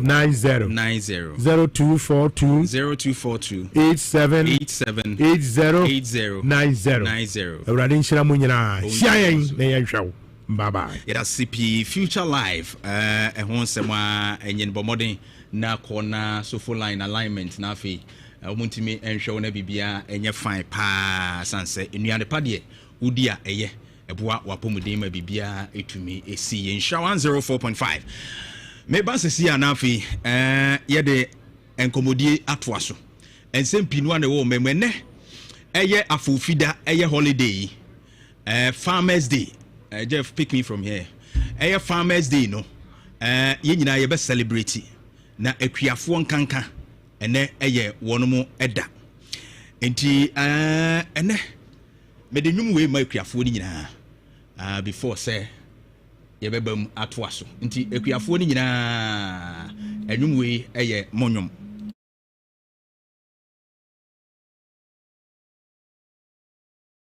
akokwa uko schools ni ka say my sister ekobi uko schools ni be nkran ni bo plastic chairs in she your attention span no akokwa te plastic chairs wa na say the book no beto na so na atwero but dex wo ha what say bu teacher ni no agina say ya he ogina say ya the next first dex na akokwa he mensa say enti even nkran no aba pe so dodo akokwa mi hu ni nti e be free SH MPP for afiaka Yeah. See, be project and a policy for 8 years, any evaluation. It doesn't make sense. Yeah. In any proper strategic management, you need to evaluate the change. Then a coach ma.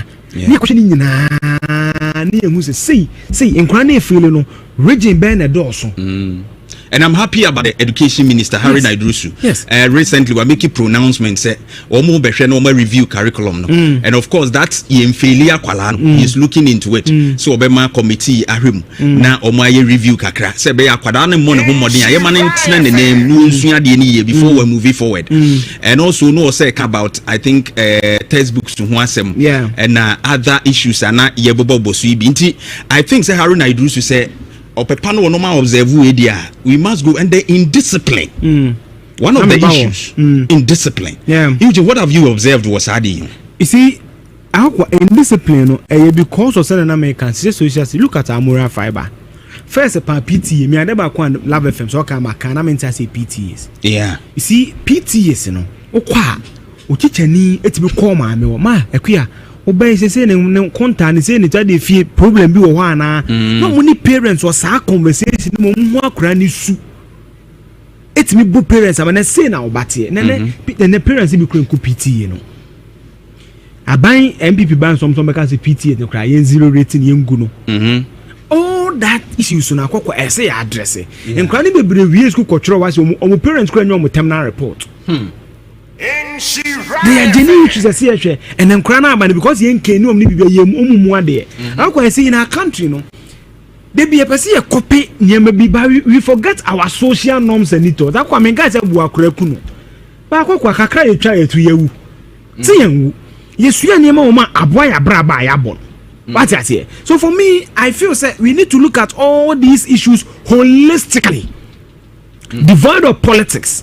Na kwa yen hwe ye daache because enkura ya making hwe akwa ni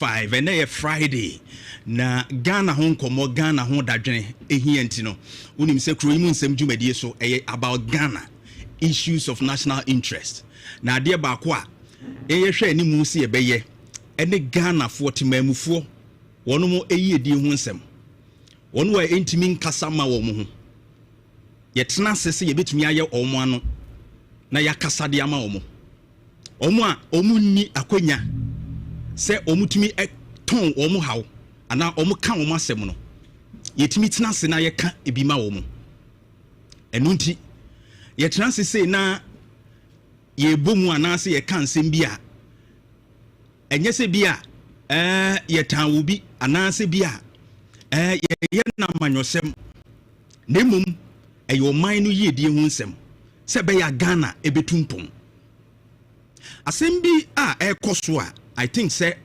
over the years akoso sa am yati ani ahwa ahwan na edu ba bi a akoy se wo fa 19 kru ase de wumi a ne ya wa mia so an 90 bebi ase no ofere wase anim pie so a di nkwan hu so hu na baby a enoma eko in terms of our health services no ene ya pomuden ehun nsem no particularly in certain parts of this country hadwene enu nti ese asoman ye hwe kwan ya befa so a ye betu hu anamo ani nyina betumi awie peyo sanse se wo hwe ewiase nyina ya ni suade hunu a ewum fa mpuntuo hu ma wo man bia no a apomuden eka ho bi ohwe no ma edunson 17 goals SDGs no a na ohwe de etoso miensa apomuden ewum ekasafa apomuden pa ho good health na kasafa well-being ho se wonya apomuden pa ne esefata se be ya wobetumi atena sese onipa na watumi akwaba na waye adwumade aboa wo man no mo man no so anya wo so mfaso sanse so obi yade a ontumi nkɔ na adwuma so empempi se wo hwɛ nnwuma bebre no a wo mo skilled laborers ne wo mo a contribute much na so wo mo ayade ana so wo mapomuden touch ma no ntumi medi dwuma a ɛya na adwuma no ho kyerɛ no paa ne kɔba ne sa productivity nso kɔfam enti wo man ya na pomuden ensisi so no ne mpumtuo no ɛwɔ and so health was counted for number 3 ɛwɔ ye SDG goals yi mu na asɛm ko a ɛka fa ho a mepɛ sɛ ohwɛ ne sɛ priorities a na ɛwɔ saa goal yi mu ɛyɛ esusudi a ɛtɔ so mmiɛnsa yi mu no ɔse prioritizing the health needs of the poor ne edi kan kran hyehyɛ wɔn bɛyɛ ebetumi di apɔmuden pa ɛde abrɛ ne sɛ yɛbɛ prioritizing the health needs of the poor yɛka wɔn a wɔn mu ɛmɔborɔ baabi a yehu ne sɛ sɛbe ohia wɔ baabi a yehu ne sɛ ahokyerɛ wɔ no yɛbɛhwɛ sɛ wɔn apɔmuden nso no yɛde bɛtu susudua so no yɛtumi aboa ɛnu nti sɛ woba Ghana ha no a mmea ne nyinaa ɛnsɛ enti wokɔ Greater Accra region a sɛ wode mpuntu ɛwɔ hɔ ɛne apɔmuden kankoro ɛkɔ ɛde toto mmeaeɛ ahodoɔ no mantam ahodoɔ no a ɛnsɛ woba Kumase na wode ahanom apɔmuden ɛde toto mantam bi aka ɛnyɛ pɛ sɛ wokɔpie mu atifido mantam the northern region the northeast any other parts of the country a yɛfrɛ hɔ ɛyɛ deprived anaasɛ areas a ahokyerɛ wɔ hɔ bebree ane yɛbɛka sɛ ohia wɔ hɔ bebree no a ɛyɛ na apɔmuden ho nsɛm na kɔyɛ biribi ɛwɔ hɔ ɛno nti ɛhɔ na ɛsɛ mostly yɛme yɛ nikɔ na deɛ nti a mɛka wei no ne sɛ ɛna no hu adeɛ bi sɛ yɛde adɔktafoɔ akɔ regions ahodoɔ ama bebree no ano ɛbɛsi nne yi wɔn mu nsi hɔ na ohwɛ regions no a out of the 16 regions no a awerɛho sɛ fa baabi te sɛ ɛyɛ ahafo region out of 21 only 8 ɛna report ofa ɛyɛ oti 21 no emu 1 ɛna report na okɔ of east 19 doctors ya ɛsɛ ɔmo kɔ hɔ no baako kura nsi hɔ the upper east baako kura nsi hɔ 35 emu baako kura nsi hɔ upper west 32 emu baako kura nsi hɔ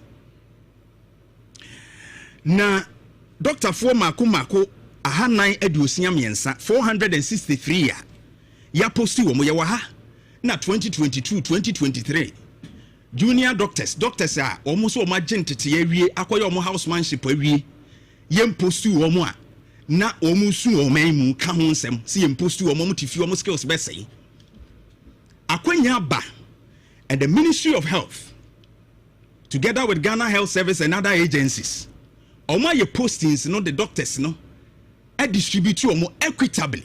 It is our SDG goes now me kan ma ono a the number 3 no kasa about good health no or sanso kasa about equity say emfa ho ni ba bia obi a hye bia no so otimi nya apomuden a esefata enisi eyenyi mu.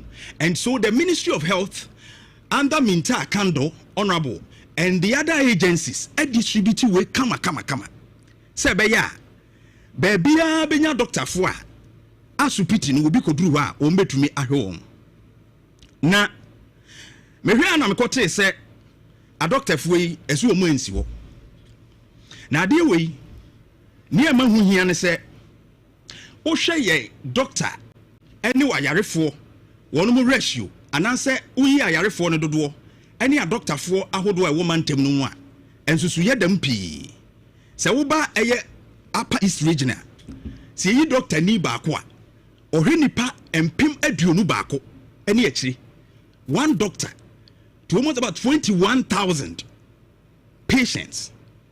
Oko Upper West, one doctor over 13,000 patients. And I say I refer and ononkwa ye ni doctor bako a eso o show. Na uko Northern Region doctor bako enipa empem kron over 9,000 and ye de toto ho a eso o show.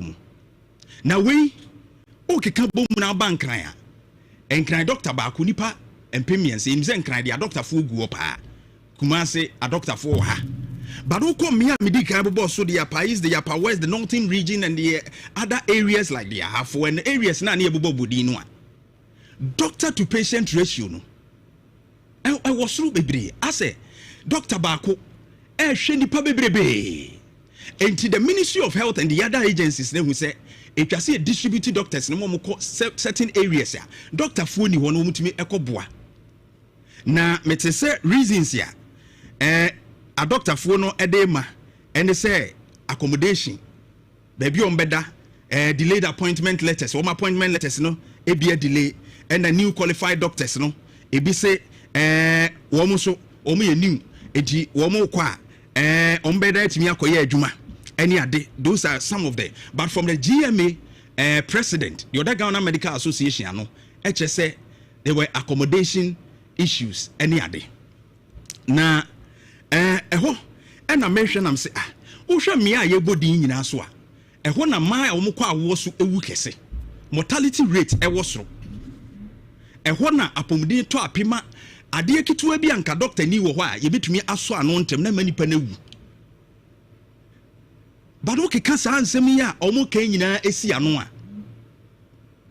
Ena mebisa me ho se Honorable Minta Kando, the Minister of Health, am making indications say omu ko embia ye nyina no one eye district assemblies no and a health directorate no any asoya hodo e wo ho mpanimfo akasa se wono mo nhwe no ma obia wo mo betena na afi akade e ka ho a wo mo de be ye adwuma incentives bia esefata wo mo de mo so woni beji betumi aye adwuma no ono akasa entidi enti no mo nkoye ba me track ya na me hu say over the years you posted doctors no e de omo kwa bebre na anko unlike this one about out no omo nko ni eja no na wo mu a na obi akowura mu a na wote nkran ni e de na to nkran ni e de na betu kumase ni e de na to other areas nti sa mia medical board nyina no a doctor fo no enko ti na ho kire e wo ho ti wo behwa ba bia ni pa wu yade bia nse so wo kura no wagu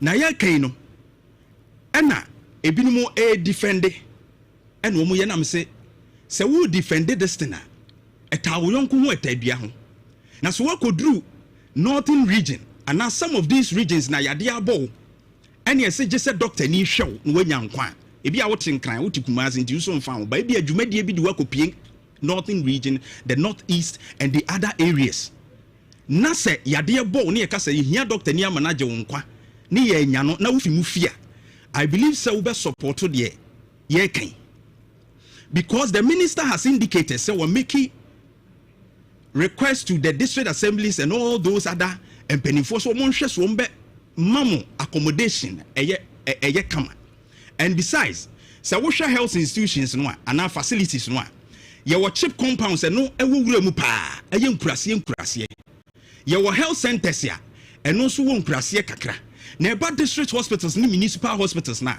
so ukopie mantam ni kromu a eni wuram eni ba bia ka ankoma empempi no na ekrum wakobedie hu nsem enye dene said the chief compounds ni health centers ni hye no na doctor bia ni wa ye post no below a district hospital na municipal hospital and I found it difficult to accept say ebi mo justify say because a deprived area tinipa no kwa these health workers here what these deprived areas no incentives e won say omo kura no promotion kontem chen wo mo a ewo nkran ni kumase no ena omo sa wa allowances bi kura omo sa agege e ka ho wo sa amia no ho e chen wo mo ewo kumase ne nkran no entimehwe a me hu say kire no emfie bi atwa mu no omo akone nko no ena me say ya deliberate but then same bi ne pese ye di yiye ho no but yen kan hu so omo so ewo ho no eye ni party so omo ewo kumase ne nkran ya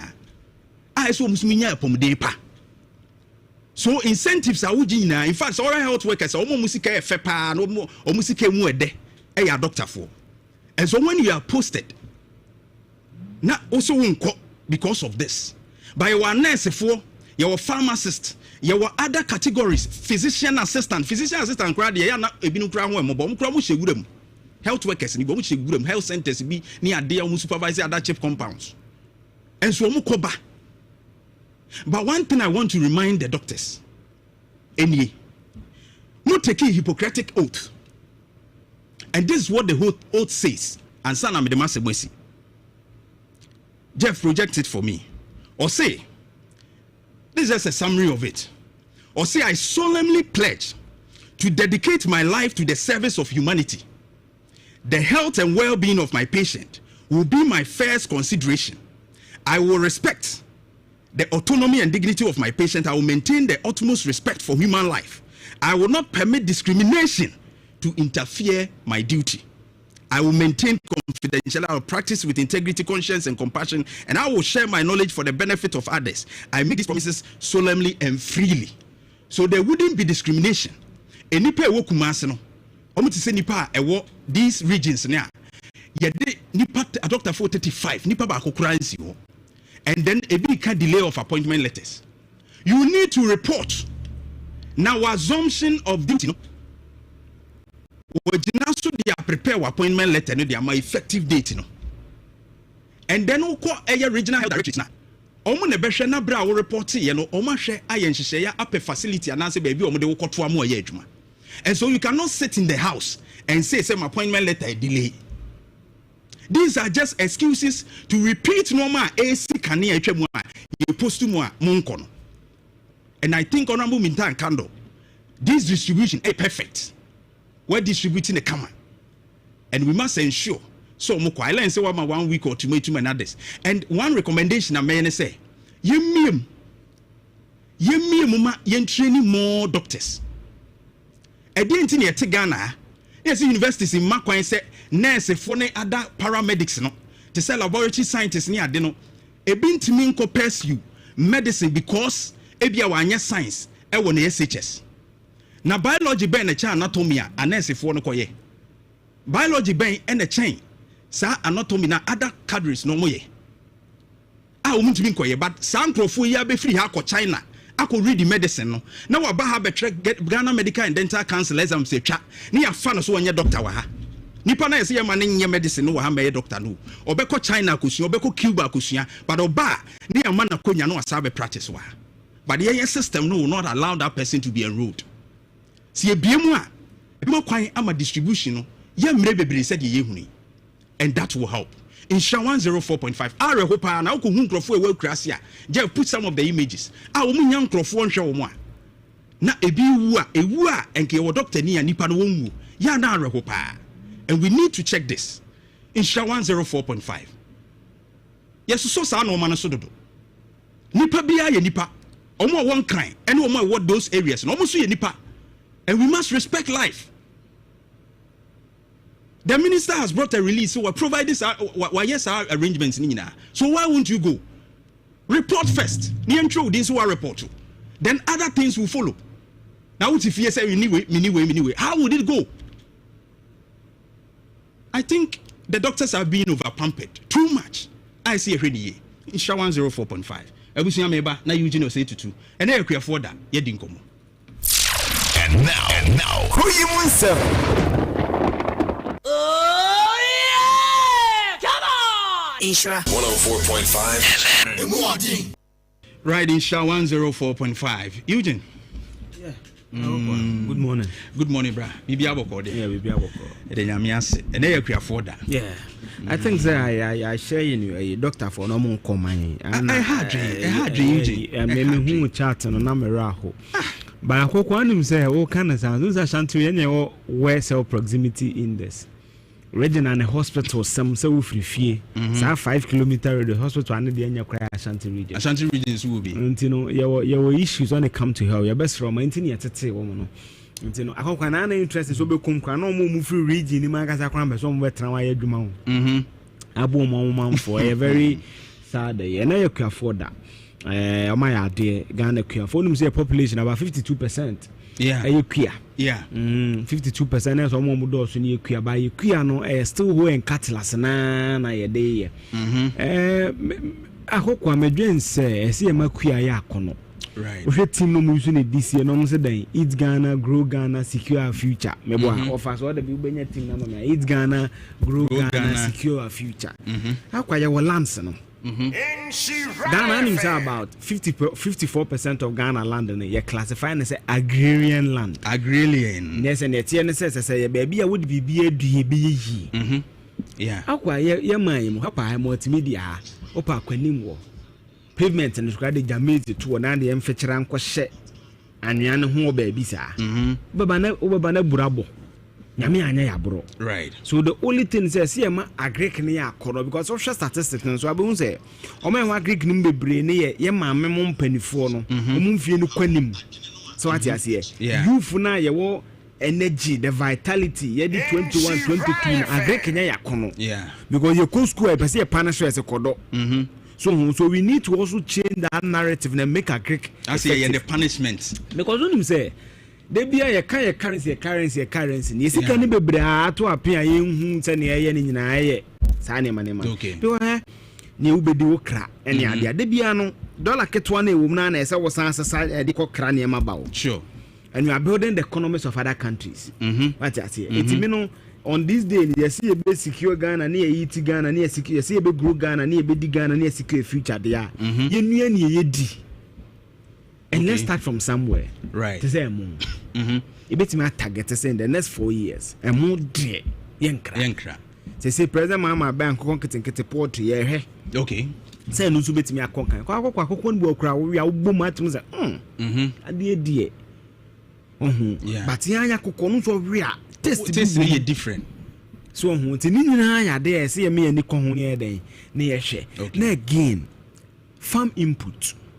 I questioned the other Margaret years and I said I'm a senior colleague to what in your Joy FM Casa or Petracta High month no yabi.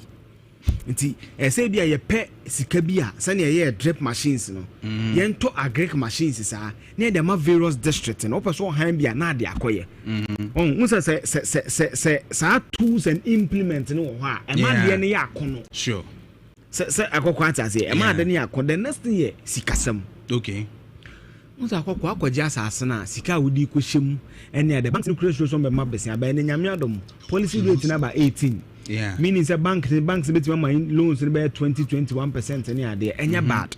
Into a buying between special dispensation be a kodo de ya. If you bet me the na baby 15% to be. Okay. Na show nkran so do sika ba koshim. Na again akokwa. You were already market. Hwenkra ye koskui. Right. SHS from kra chiro wase na na ye ka me 461,000. Yeah. A true school feeding program yi. Nkra we basic school no. Almost about $1 million. Yeah. Nti yeni hwekwa yo be 1.5 million nkora bia de bia omu didi yeni hwekwa no yen akokwa yen so ekofi ekodidi omo ye restaurant ma je roughly Ghana ni pe ni di kura na ma se 2 million e den ye se aduan toast yenya glat e pro e den ye sin toast abusu e pro that doesn't make sense nti I say because you cutting tomatoes different bruchiri en say ye bia no se pan bi ne be 1000 toast akokwa ono a e ma na kemwa na e kire mi o om se ono asi ho a se na e fresh na be 3 days a ono a betime di be 1 week you have added value value addition is on the tomatoes ya yini nyina akokwa ta say we know we are not there yet but ye no na be ye dia e chance ne ye de no ye mpa chance ye betime di ano ana ache kakrama ye na asasifo ni enya se bibia ye kwamanfo adwama so na ekokraba no yesa usika no na ho oden ne ba eba fem sure utimi tukwan ko ba wi akokwa be ko na grass nkwa debi ese ye eburo ena no ameko itamalesi otu wani a utimi hu se kwan no so kire se ewia ne da hwa nti I got to a point and omka say him say Ibrahim Mahama farms ni bi ni ade na ya ne yantam kama na me say eti ba bia me fa nyina nke what say ya yes but by see utobo Ibrahim Mahama ne capacity no nti you say agree for now the first no be catch air finance they say kwan cha dey for the na ye the sika we say last year me a little bit of survey na interest rate no munya na be 30-29%, right, and the policy rate number 18 banks na be profit into no mudiga tell you 20-21%.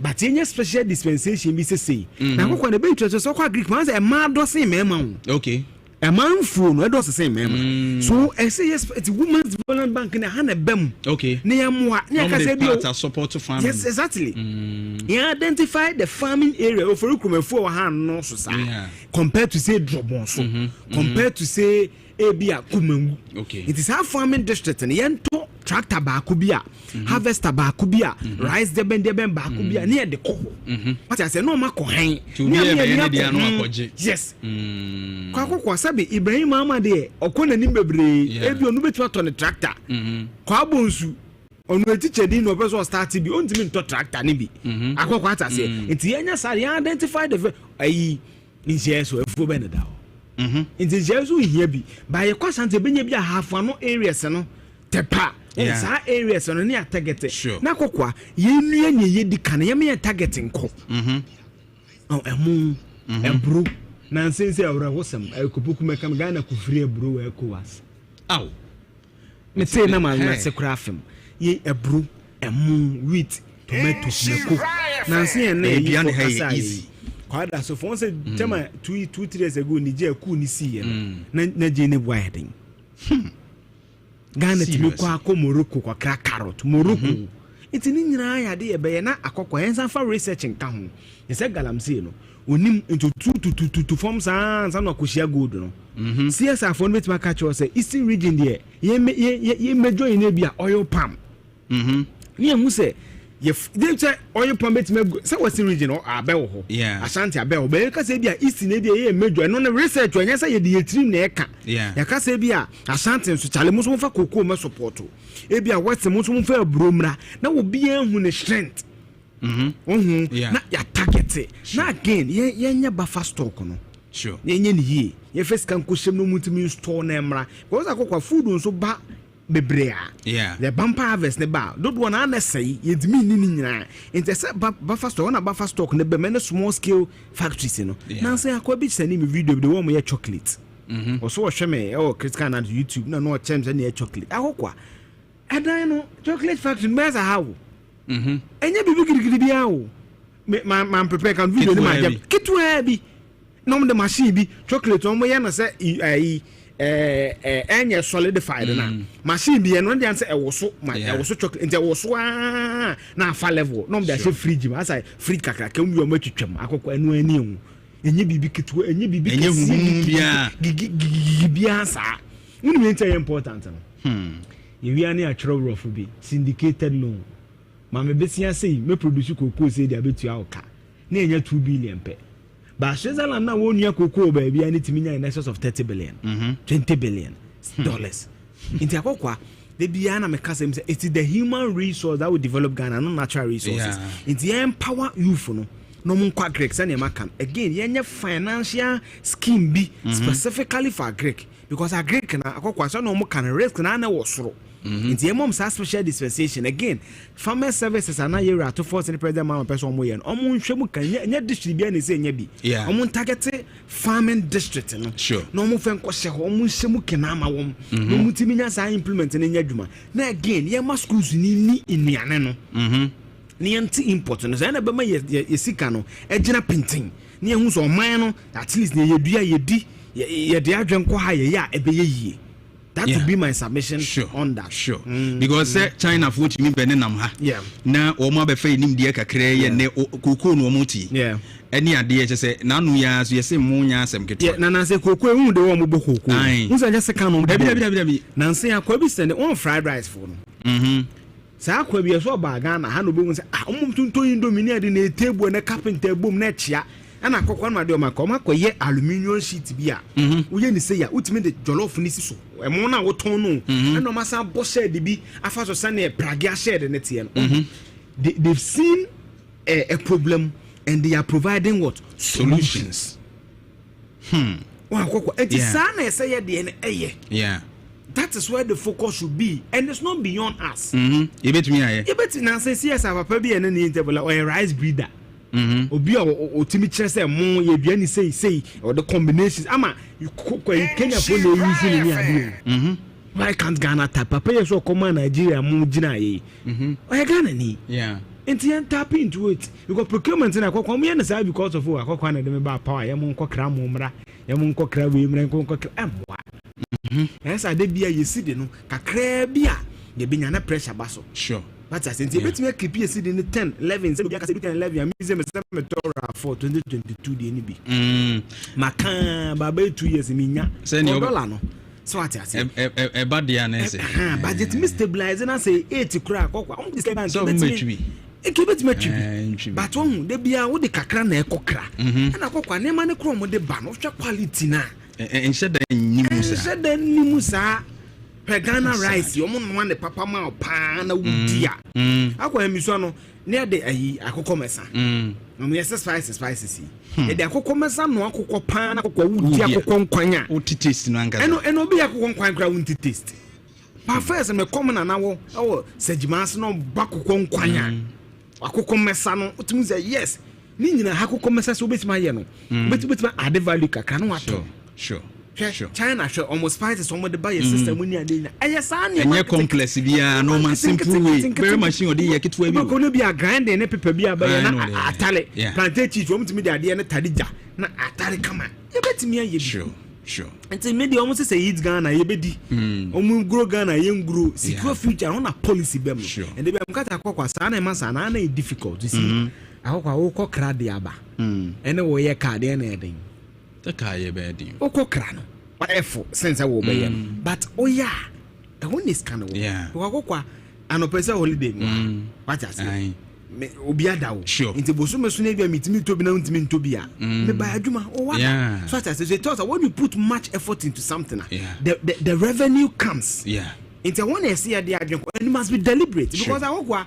o hwe britin we institutions ni bibia they are not created to see us succeed necessarily nti wo na so you deliberate akwa wo je talent 5 ye ni restaurant what I say no dey be obewoda kobe antiama na so fana danfo 10 no afre na antiama ben o kasa abia na wo restaurant na no na e wan bi sana make na no ne deliberateness na e se wo te bia na wo hye wadwe mu bi o tum forward bi o kan yokoduru na the so things are we the but Ghana say yokoduru a the dividend of sa yokoduru honhom na be boayen na kwata say so me dey e good and again we say pay the one my original no say prenya kufa rasa say kofo kwa na start e sa ye kwa pay the bia original mu the various original issues no enche bia e be kona ye ne your correspondent akodi nkomo very soon na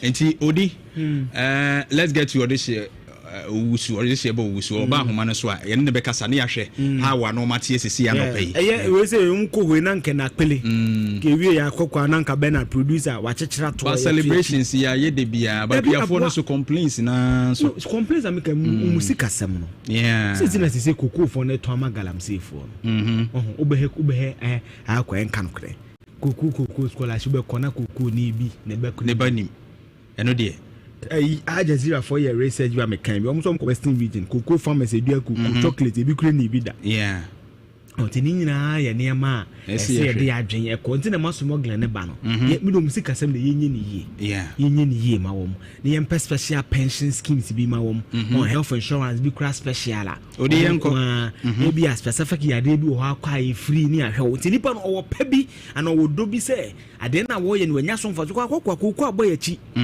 abon man na chi for many years nti omo ma yinya says kana ese ehwe mu yie sebe cocoa board o hwe mant ne wo mu nyinya ne ade a farmers ni nya bi wo so na edo so omo na nya hwe nso akese na board ne ade no yen hwe mu yie yen hwe mu yie yen hwe mu se ne ye papa mu hwe ye du ba bi ensu etimi hwe wo mu no I think we should put our mind there. Right. Okay. And you know, yeah, say bibia set wa enra in your indication said the creation near the air coso and of course Nina Jeff I've sent them to you until wait me a role. Na odesheba owusu Job ewa humano so this time around National Farmers Day no air coso ewo who enti ye kono hona fi yahwe sent to ye no etese odesheba good morning. Good morning, Abuba. Now, who are there? My cousin who didn't participate because I saw them buying Cassiano. Yeah, that Okroponse. Says young Cassano, Ujina Fine. When I was the son of Cassapa, the original whole sports stadium. Okay. And I was the whole Nakata, Ewo Hanum, now, and no matter saying, Bibia, you're set for the Farmers Day, 41st one. Yamina Meda was a Namaka say, so far so good. The 41st National Farmers Day now, who any who's in America say Oba Hanoma. In fact, I have and do I said there, Udi Kanka say, and do na Jump on edit to Abe for the so how a population was under way no. Naka se sia pa de enema na eda so ekoso wa Hanoba Hanoma. Enema no penifasha se omo de bebo yina no akuyafo a omo edo emaye enya bi so edi no nyina aye krado wa Hanom obenhunu pickups will be a 2025 national best crop farmer, a visual honor 2025 most enterprising to make cocoa farmer. Bina Kita, and I'm in a Benya Casa, or with the coffee. And what is known, Tratters where the Doy B, our Hanum, and I feel so the farm input, agrochemicals, volunteering boot, and grant the other person, Acadia, get a boy a yoke for Abbas, make us so far so good, is a party over Hanuma. Bibia da na kwama ya hwese enche bia no his excellence of Ampany John Dramani Mahama be we fun ha se the bed modern betumi a chase enti meka so for so group ba hanom ta de menu bibia da na kwama a hanom meka se host sports stadium na you hosted the 41st national farmers day team da so Kid Ghana score the future of the meka so far there so far so good e wa hanom. Oh, okay. Enti na chese na ye hu cars ne tractors ne ade bi e wo cars fefe nyina no ye farmers ni nti na wo de abesi ho mena partially no call for farmers nti na mo de abesi ha no enti kwa ku be nya award no said American car say ye 25 national best stock farmer no or not a coffee with a pickup and I feel so I have me 2025 most enterprising premium cocoa farmer or also a coffee with a key and TYB. Yes, I was most 25 most promising young cocoa farmer. Also a coffee with Saki and TYB. 2025 national best share nut picker or also a coffee with a key and TYB. And the next cast now we will say a good in a cast. You better for a year from also award the wow. Now we share nipa ewo ne importemu a utieti family ade ne nkrofo adi nkomo no what are the expectations ewo ho ne wo mo reaction to Kwiasem. Yes, I'm say some the exhibitors and I person from every time say this is the first time I hosted the national farmers day at the piano again and then expectations so much say but they are so optimistic and then I have a dream but I say almost say question upper hand no ama the share of the component every time Mama almost be anga no money come on almost let me say if I they say since I'm na say who and be host since Africa I'm for every mia to be in no I'm just ready for the course of hand pa I so almost some ya exhibitors no so come what you say in fact who am hosting for the nation family the way no am ama omonema na etono am for travel share am for test be the film and you am there so such a say such model we say we say no at number man team the capital ayo and you almost say and the plan there I can't man for no almost say so far as a whole snipper there most of the kind of time but them ko dem for man team akuya for that say the akuya no want me anka Ghana ha no the be do for man team and farm from enti they are anticipating say and that's a little more I didn't couldn't for the first nation family the woman. So I want to say most of the award any other so idea to for the expectations never there so high our hand but so good no matter say 50 last week yeah to be in and the security is on top of their game. The security is so tight. Before the security will screen you before and it's a they have the detection machine about to detect who say look at adibia betimi ababedia wo then they can pick you up early at because of us we had the minia ahanum apostle pa minia right akuafo ni bi ben wa bia ye betimi ene omo atwetwe nkomo initially na ya hwe omo expectations. Okay, my mention say manya akuafo ni bi na me no more than nkombo but before say we approach kuya no aye plenty no unti me say ofi ko kita grante no address na say omo so but me say manya akuafo ni bi ha manya akuafo ni ba ko ha no no oba me kan say the kuya mu o hwe ma emma ko kuya no mo ya no Alberta Nana Takusa Acha ono na chief officer edema Agri House Foundation ono so call into South Korea no mo awo mamba but because of how the nano nyina I dey hear say item so my show over how the nano nyina no hu ne ma no say and so hu say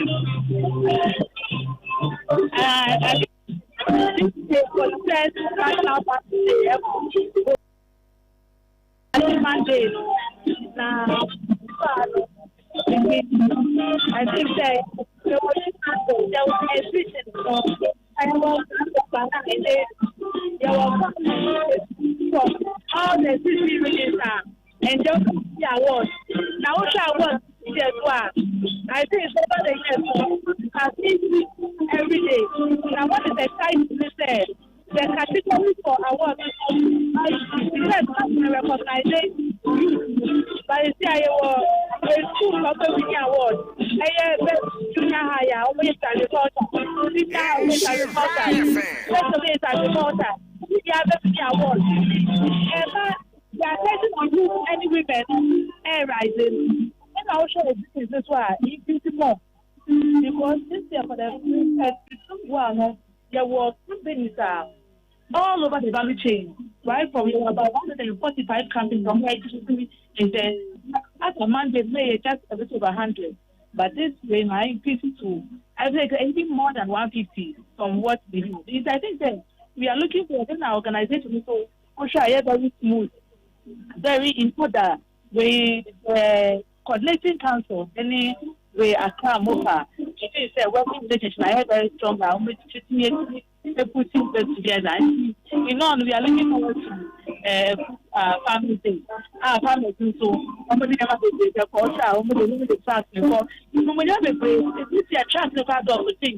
If so many the past and for if you want to be willing to if you have the effort, if they are only despite that motivation, everyone we did everything. Okay. Abeta Nana Acha Akusanka, Ono Yakuyania, Ono HSA, as you were the other day, or who say Akon Kampa, my message and messenger, Ayakaponi,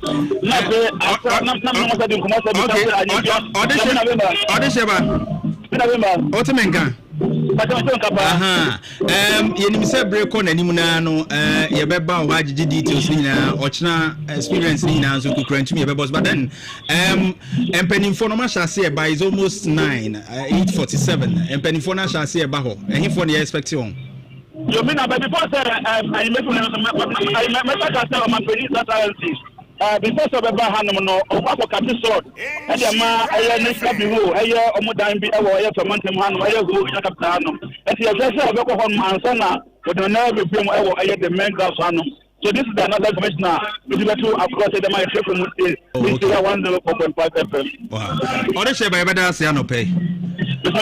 All right, order share by Job a multimedia correspondent who and a National Farmers Day the 41st edition no hoda ekoso ewo enti Flamantem ho no ehona bibia bekoso His Excellency John Dramani Mama yehwe ni mu se obetumi akopiem na ya appreciate akuafo sense wo mo ne do ema yenya bidima bibia etumi ekonkan but Ashanti region de no ekoso Asante Mampon na enche be kwa ahoma no so akodi nkomo se de ho nso no situations no esitie ho yes ya seti bibia wie anase ho nsem no etesenti honorable minister a wono begina mampania na mni ade nyina wo de omani bechirim ewo eye Asante Mampon for the Ashanti Regional Farmers Day celebration eno ho ensem no ye ne akuafo eku ahodo no so ebetwetwe nkomo kese fidie so ebre ekonanimu na happy Farmers Day to our farmers still yeah, wish them a happy Farmers Day.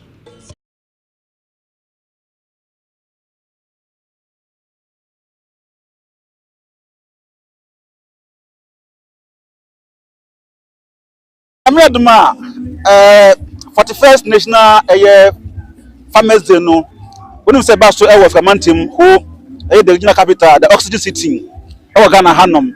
Now, what my Hanuma?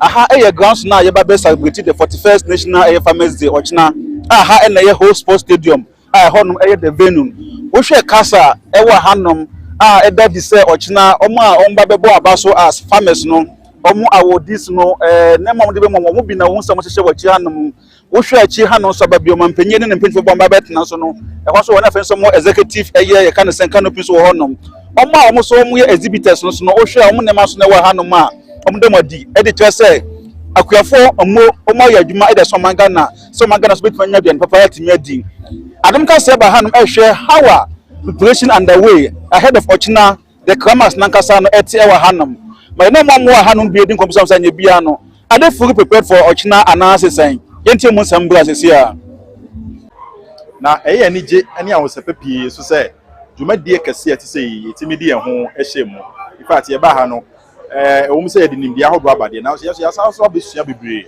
afri krofo hono dwumadie no ne hihye nyina akọ kama sania nipa si ba ha na nsemu sania de ekoso no chese na koso ama ye ni age papa ye nti e de nim say da bia dwumadie bi say be koso no ye de ho ebeshemu na sanso na yesre say kuafo obi ana niji kwa ho adwuma bia no pre bia obete say adwumadie bia ekoso no na nkanka obete say Crop Research Institute apiemu e wo say adwumadie na so na wo say obomodia na oba no pa ye oba pie cha kwan na so ye ni di nkoma ebe ma na dwuma ye no ebetimi akoso ye da wase Bachelor from Dr. Clement Okonpekra. We are research scientists at CSIR, Crop Research Institute. Thank you. Nti Embrace project ne hwe say ye beboa na emma de won ho ahye dwumadi a ye di ni. Nti chu ni say emma eneta kra enema a eya ayera no so. Ukọ enkomu a emma ena nnobaya a eho kwa atwe no. Omusie wo fie de kire mofra. Ti ye hwe say emma ba beka ho na bibia ye ne yenyomo ensinchen. Nti eye emma nsem eye gender edie ehia ye pa Embrace. So same to everybody, especially gallant farmers, you know. Wow, thank you. Edru Debbie say yeah. How do you feel as a farmer? Ayana, saying ayana yew. Sekrieni. Okay, but your ultimate card. It's on kapa. Yo, me chia ati efu nyina na mema obia finchapa. Edru samre ya eye me hawa wa pa se Ghana ye hono se se akuani a odi aduane eto ye prosom ye nya bidi no ye bona baso nti ade a ye manage ene ye ma ho akwa bibi. Right. Na kuayo wo memu no more the more cashew any ade but generally more can kuafu ku no et say a yade a say etimi ye proud of yetimi de hoahoa ye ho ewo as o mine. Hey na ye wo efire bia kuafu ye especially cashew farmers yeka say ekuani ye nyinadi ekuani nso woyi na di a oma no bekwa ahoyehia mo enti ye wo saa mfene ya erikasa ekire ho enti se obi ka se kwia no memfaso ne sen anase ehu hia na meka se me pakro no na se bi o ahye da na opese onya ase bi firi wa no nokre ekwia die wuye fia enye aba your friend say onyankopon no em say adwuma odi kan e de share Adam nsa ene kwia odi assassination nsa so onhwe na onye na onye bibi mfirimu na ontinya bibi emwako enti kwia no tinya na pa ye Ghana ha kwia ye nya duane die na enya bi ele no bae bibiri ti se koku ne cashew ne de keka ho eko amano ne ekoton nkanka ye kuafo ya ye de ho ahye cashew mo die eye ade a ebua pa efi se ye se non traditional exporter se koku ne gold a ye nim se nka Ghana eye ya ye de kwa amano no uyi cashew about 53% of a non-traditional exporter Ghana ha. Tina say ena enso so ye hwe cashew to so ase de esi epimpime ba no. Ebedu maybe no eno kura ebetwa kuku because kuku no ewo baabi ebetumi a friends ye ebetumi adua no. Nkanka kwayem na mo cashew de bebia wo Ghana ha de em say udua cashew ayi cashew pokura pep and I say the friend is a desert plant, and I say arid plant, and I say yet I say just say be into baby it me. The entire mammy bisa or sa a seminole say.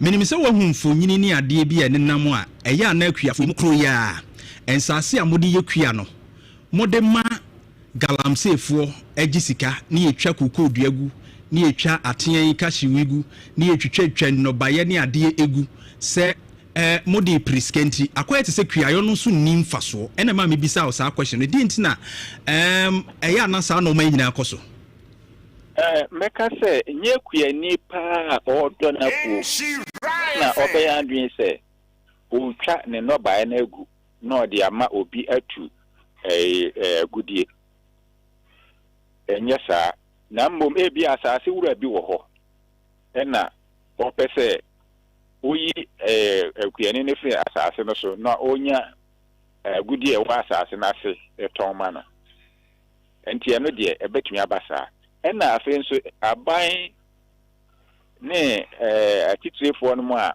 wɔmɔ tumi wɔ baabi no ɛwɔ Ghana ha se no em sɛ mmoa pa ɛsɛ ɔmboa na wɔmɔ si saa galamsey anaasɛ agudie toɔ a ɛsɛ mfudie ɛsɛ asase ɛsɛ nsuo em sɛ wɔmɔ mfa wɔmɔ adwen ɛnkɔ ho wɔmɔ yɛ kura pa ɛsɛ deɛ yɛsosɔ so kɛkɛ ɛnyɛ sɛ wɔmɔ ahɛda kura pɛ sɛ yɛtu afɛ aban bi aba obo aban a wo so ana say obi wo party bi wo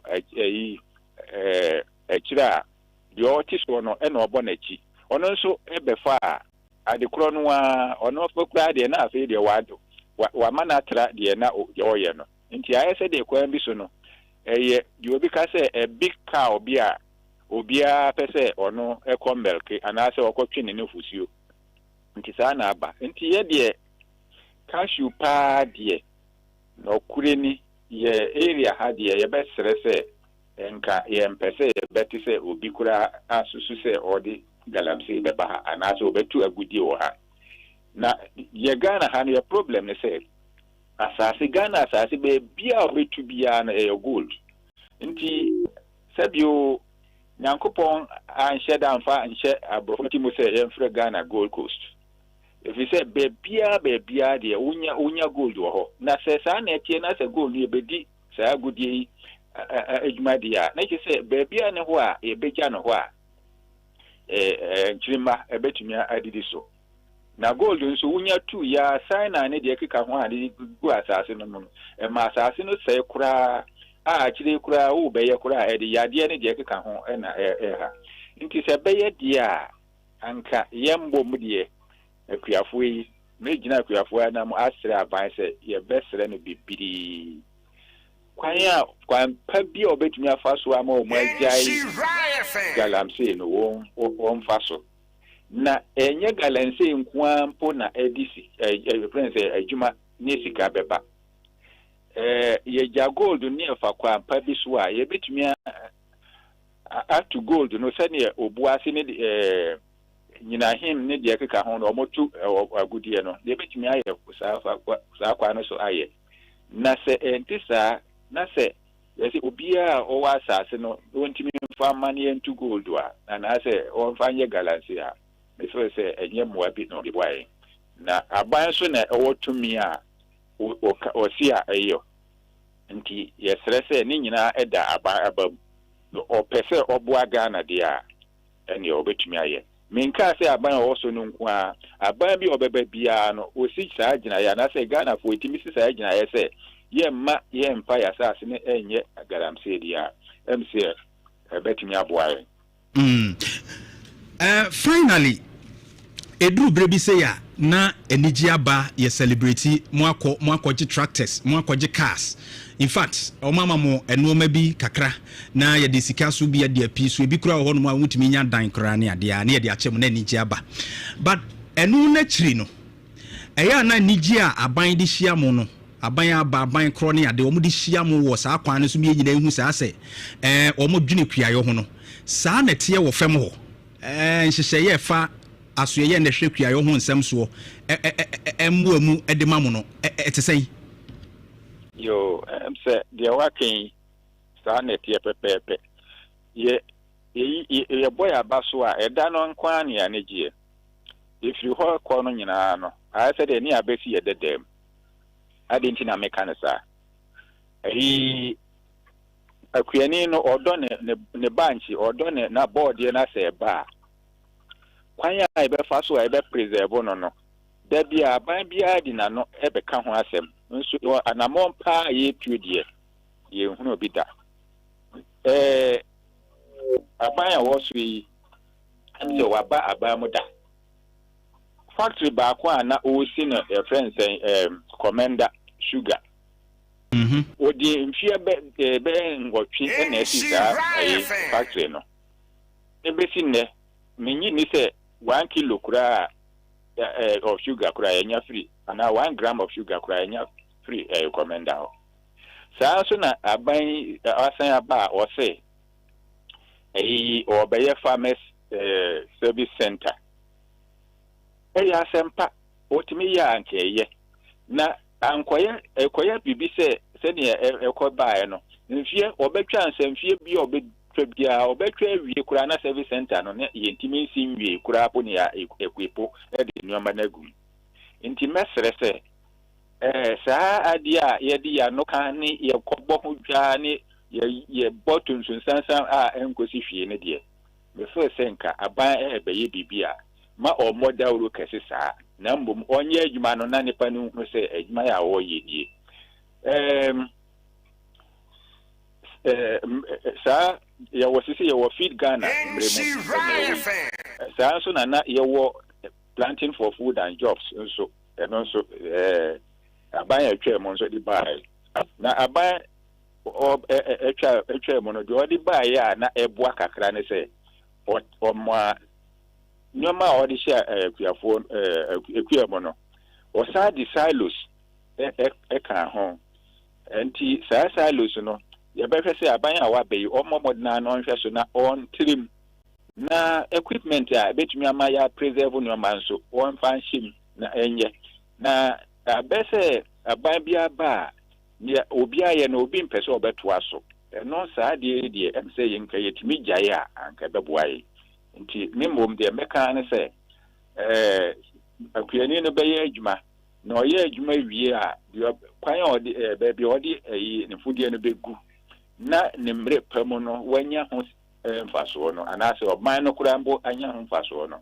eno akoye problem nti eno ene asem bia yepese se omotimi ya anka beboa nti da bia na kuyani no wankoye hia ni saa because odi ade no ba o yena se ba bibria ne bo kofem na se wanye nso so a ekonso edi yen na afi nso so ne bo kofem saa no so na sika odi hie mo nso so waboka nti ohwa de nti amese etomre bia de ebehia ka ne se aban anamo a wotu no anka onhwe no nsakra mu kakra se be ya fiene no benya so mfaso na oman nso anya so mfaso medase right yenso yeda CPO Clement anane no Cashew Farmers Association of Ghana chairman na ye ne twetwe nkomo no nti akuafo no how bebre hyehyase a ya na yeta edi hu nkomo pa ono German North na obutu odi ne dwuma pa na yekodi nkomo no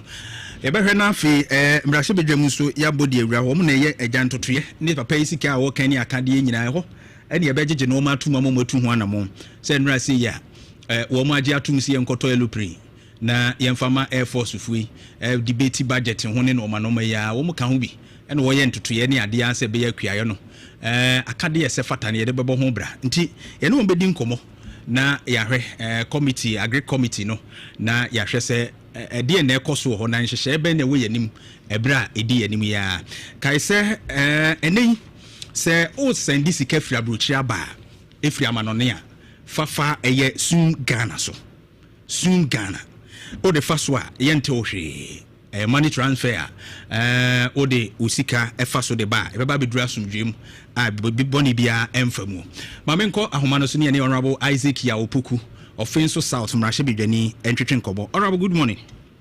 Good morning, sir. Na pomu ye de. Nyame adom na mo fire boy ho ye. Happy Farmers Day so. Yo, that's ekrafo nyina so edamas. Right. And there are more buffer right. Microphone nyina boni adwuma. Mo yiko omunti ene yete baby. Omankwa ama nyina yebuada. Microphone nyina chimko mo yiko. Right. Honorable, me jini sa wonso yekua. Maybe. Wow. Me de kua na maya. Oh, sir, odo de. Me yekua ni, me papa yekua ni, me asuma yekua. O level me agriculture, A level me agriculture. Oh, anyone first degree me agriculture, me second degree me agriculture, me PhD me agriculture. And to me the agri Canada no my age my cocoa board so over 33 years.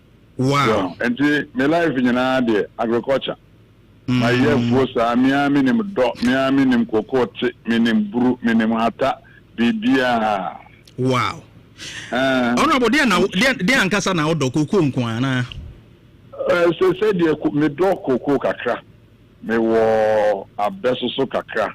And me fish so kakra. Wow. Na Obenya best farmer no. Yeah, vampire bibia very fine. Honorable Dr. Isaac ya opoku na mene twetwe nkobo. Honorable yɛnhwɛ akuayo ho nsɛm no. Ghana ye chimremu akoye akuayo nanso de bia afi bia no. Ye assessment boom composure ye chini ye hwɛ ye performance egu akuayo mu a. Na say ase yɛnhyɛ da nkoye nimu yie. Enso yɛnyɛ nhyehyɛ bia ase ɛde anim kro no ɛbɛba kɛse. Mo na mo wɔ mrahye bedwam. Yakɔ humasika any sikasem ho nhyehyɛ ya ye di pia kuayo no. Honorable etisei enye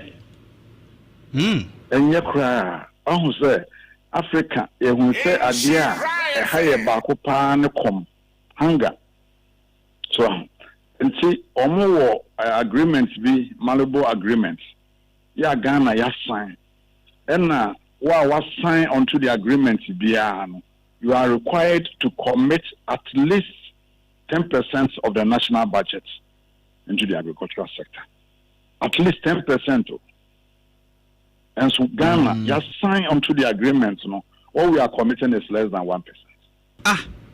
What we are committing is less than 1%. And will you believe, say 2025, you allocated 2.9 billion at the end of September, third quarter. Nani aye release yama ministry ni nyina 16%. Ye release yama ministry ni nyina 16% at the end of the third quarter. Quarter 1, quarter 2, quarter 3. Aka 1 quarter pen. Ye release 60.67% pe. No ote compensation ye di tia adwuma ye foka efiri mu a. Say na aka ye di ye adwuma. And this is yes, Adriania Busso, a Adriania Mammy and some person lack favorable weather and excessive imports. Ya crab brew, ya cram mobe bree, na be goon. And nothing ama, what is say, a brew busso, a more busso. A buy no shed than ye be a special beer. Onye bibia special bia o de se bia wonya minister no a anase wonya omo rep bia abusa ne se e bia fa crop baako se bro anase mo anase bia entosoye vegetables portrait kokonketenkete e dia pa na 2025 mo ye ya ne say ye o lack yeti ya ne se na weda na ye enna ya importo importation ya sam keto ya importo ya food bill nko is in excess of 3.5 billion. Sure. And this authors here say aduane aba enye bibi titiri bia make can be chira wanka yembe so omo budget for example say enke be ma akuafo maize seed ye dey mo adua no ke mo 5,000 metric tons omo budget 2025 no ye dey ma akuafo nyina ye 2,000 metric tons omo ka senka rice seed enke omo beto 10,000 metric tons the omo tin to ye nyina ye 1,000 2025 na make yo omo ka say enka fertilizer omo beto 395,786 metric tons omo to 50,000 per 12%. Na niana ehu se obe hunu se akuafo da bia omo sun aburo for omo sun ade ya fe no 4 army worm. So no se mebe bi na bebre omo ban swamp omo bebre no omo say efoi enti abana ye say and cover 45,000 liters. Now what to 30,000 kilograms. When you want to back zero. Back one to. And see the another done quad air core dija woman. Now 11,992 liters and 280 kilograms. And no pen or much. And just saying, Yamia Yadom and Anka fall on me WMC outbreak be by ya and can get a difference of the crowd. So, budgetary allocation and commitment releases in India, and your crowd. Be our betty, I see Yamaya 3.037%. The bedroom, a best I can want some near release the amount. But I know, but honorable, I'm just looking into the data here. 2023, about 3.7 billion are allocated no. Just about 1.95%. And you release here 2024 5.5 billion are allocated here, just 1.95%, same margin. And you release here 2025 said you're now working less than is about 0.54%. And yet commitment no na mo politicians no anase mo amobedi o man no subu o man no mo nhyɛ da any towards kriayo because I will share the sector performance kra no as say ekɔ na aba fam na ye na aba fam currently kra no enhyɛ da nyɛ de ye ni beje hu bebre beka sɛ ɛhyɛ da ɛyɛ papa saa. We initiated planting for food and jobs and others ni nyina nso still ye da so kra aduane ɛbɔka ɛde ne twase ye asoman ne asase ye no any commitment. So now what you can so may absorb the previous government and release is not economy and also so now isha and so this and this when say won't release this canoa and then as I say ministry no budget now or the yen and say so for example 2025 Abayana can say or establish farmers services centers. So they are the papa. Then you know budget so. And so the whole of 2025 or meant to establish a background. Maybe the minister because there was no money. Oh, this year or my sign at the Ashim so establish centers no 50 districts. And they are the papa. Now so the only idea, paragraph 954. Next near Mount better. Combined harvester, you better 50 per. Not just a district be able to back up. Nigeria FM, more grow, and answer more, no more cause, more machine, the acquire, more harvesting. Kesme for so far, on Benyabi, by a back up.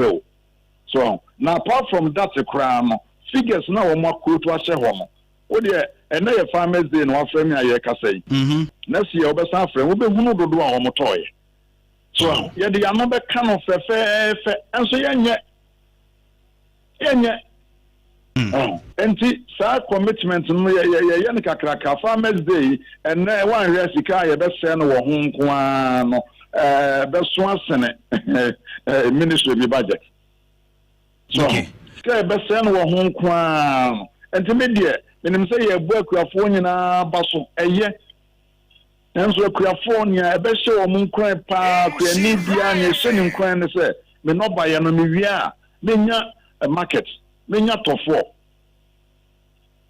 eno se kuani bia wo say ni da so no a da bia na hye ne nkran da bia na hye ne nkran eno na ma cocoa industry no etumi pagya ye ne fi se minim se dodo a menya bia no aban beto right so na we dey say emo abu ani asa kra bebre abegumu enti se me bra na me yam hyehye me sure so yama buffer stock 400 million 100 million no one sha we commercial farmers pa be say 20 ya ombe jiske ni nyina so say 100 million ni nyina ko scan bi way na no minister ka say president asama no 200 million and so ba parliament aye bisa no committee ni bisa no waso wa fe ni ye ho adwuma so na nia ye betumi amakuafo anya ani daso ni ahotoso ene se anka ye be process sa na yemen so onto ye processing na yin wo hode ya tomato factory ya CBS akoma dan ene ne importamo enti minim se ye me create me produce bia ebo ni nie me call ye beto so okay honorable what they go abro you want your cry na mo abem na say metu mo sem say na me ra ai policy ni buy and one district one factory no so be na nya say na breso na district bia benya bia die but it was a good policy ntinki ma ye ni ko ho na ye adwen say we bi kra yenka district be edu emom yenye factory ba ko ha yenka district be duonumom yenye factory ba ko ha yenka district ba ko ha yenye ni say yenye okay maybe a question of parliament say Commander Sugar Factory no edru sen ibisa ne dwon beto me ne yentimi me yi ma no ebisa Commander Sugar Factory ya nhwe ya ebe ye to say white elephant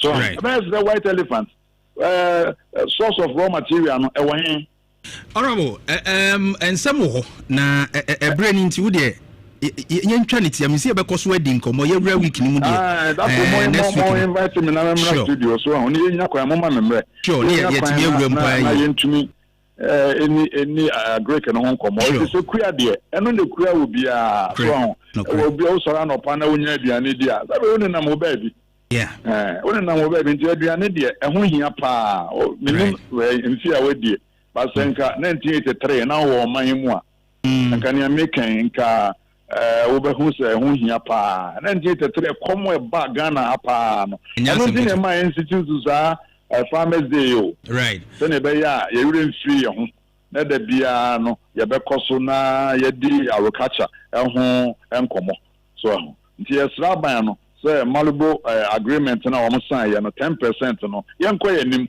enye 10% kura kakra ye show commitment afi ye be ko 2% ye be ko 3 ne ye kwa nti by the year so no na nka 10% ne de nka ye do so na afi ye use agree da bia ye de kase eno na ye the backbone of the economy eno na ye the pivot around which the economy revolves so no money ade nyina ano keke so and then I would see me debate or parliament na me kase ade a want to me spell no mentro ye ma bebre anya adaje na hwe wo mo manifesto no mu ene ma wo ka wo mu so wo matumi ayi mu ba ko pempo a that's honorable that's all right honorable Isaac Yao Opoku Offensive South Mrashe Bedwani Agricultural Committee or Parliament na wotin nkase ne di nkomo no na akuayo ehu nsem no de saa enetie ye ka nyina ye kana chesiskasem so ne ye boso anche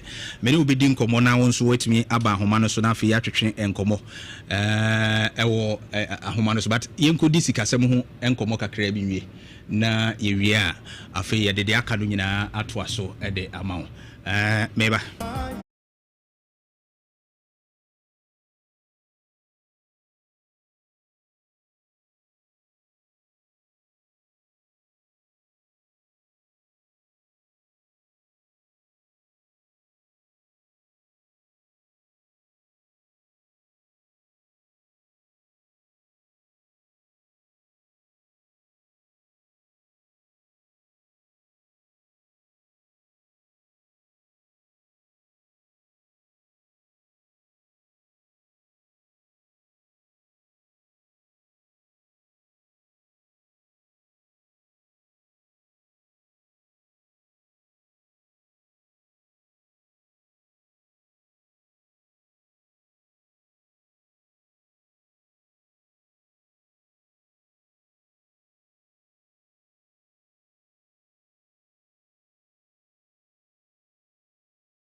tumpo adansi krobidi daje Ghana fadin asase bedie da hoyantam debiara.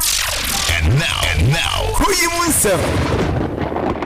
Enti yakuafo ho celebrations na yegusu na eduru ba bi nso a ebehia sika. Enti ne First National for entwetwe nkomo First National Bank. Na unim se wono mo edi dwuma pa eye. First of all, mama mpanimfo akwaba. Bra, akwaba. Yeah. Udi ni udwumadi a wudi wo the institution. By microphone ye ma ye ne yente wo ne. Udi ene opposition wo ho. From Nana Jantuah Solomon. Nana Jantuah Solomon. Hey. When you said definitely boss right, Solomon. Right. And also the Samuel. Well, oh yeah, then wo First National. Me a relationship consultant. Oh, okay. Right. And ma men so sure, page mu nakasa mame. Sure. Udin any day we First National. So me see a friend Linda down kwa. Udin ye den? Linda down. Linda. Okay. Right. Also ye den ho. Pastor me a mortgage consultant. Mortgage consultant. Pastor KDC branch. Yeah, page apade bi no dan ne ade no. Wana okay. Yes. Mame, also me see a friend me Sylvia. I'm mortgage consultant. Edum. Wow. Nana, mama sha se mfiri so. First National Bank. It was sika krabia ahodo bebre ni dwumadi a omudi. You can't First National Bank wo mu dwumadi no e wo sika kra mu no yetesen. Send that say. First National Bank, ye sika krabia na se banga. Ya operate wo Ghana for 10 years now. Na ye can dwumaku ana se group a ye friend of First Round Group. Wo Africa. Ye dimu ye pa one of the biggest financial services providers Africa bibi mantemwa. Okay. Ma mic ne hwe no na tene wo hu ye camera we na efa wonti ya no wahwem kama. Sure. Enti ya operate wo Ghana for 10 years now. Na the ohone say ye can First Round Group ho. Na de ye ne say ye sikakura bia ho anase sikasem ho dwumadie nyina bi. Okay. Na de ne titru pa ne say ye boa individuals ne ye boa dwumaku investors ne abusua wo financial anase efie anase home financing okay. Sa pepepe na First National Bank ye di adwuma.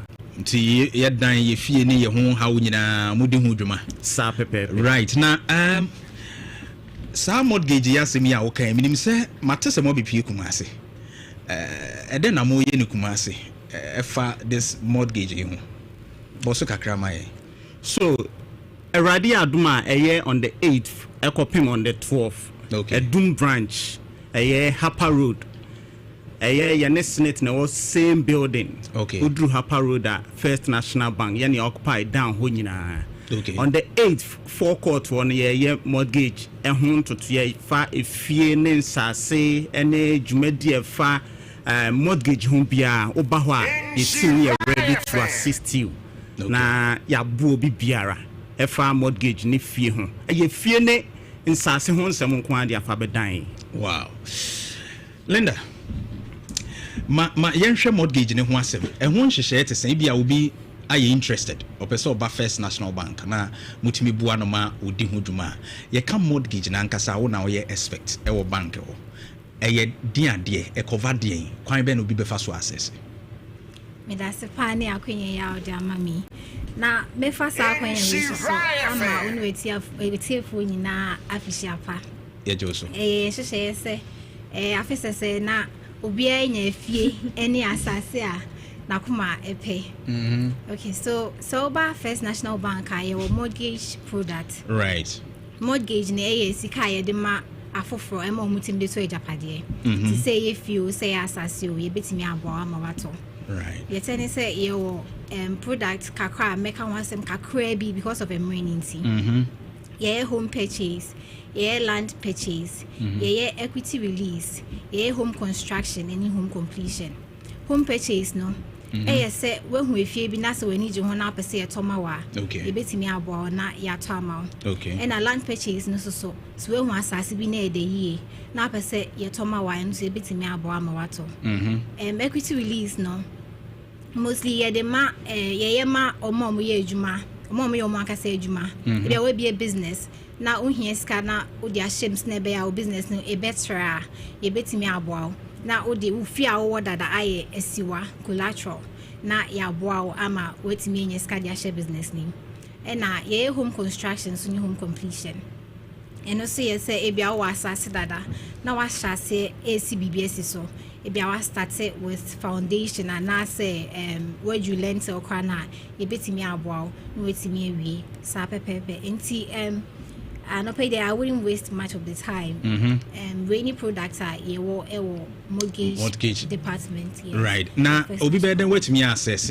I mean why na betimi abeji bie me number bia no maborum me be mortgage ana ehun hyehyɛ no te sen okay me that's far nti they say ne say akonya wo ho maga na ni bia any obi bia ne kondo so pesa onye japade e wo Ghana ha say yeyema Ghana for omo ye adwuma omo eye bosumi adwuma yeyema omo so a omo akasa bi omo akasa adwuma so yeyema foreigners kwa on free komu asese ne kondo so pese onye japade o Ghana han kwa ye betimi aboa no ama wetimi ato japade no nti akonya da ho ma obia etimi ba right Sylvia ma memra ho na afi yenhwe mortgage na chi no so bi be apply wi a kwan be na ya mo fa so mo ko ho ana mo ko ye nsusuye mo ana mo ko pe dan ne ma no ana bi obekọ akọpe ne dan na mo makutua ho ka sei na ya na etie ensase ne dan no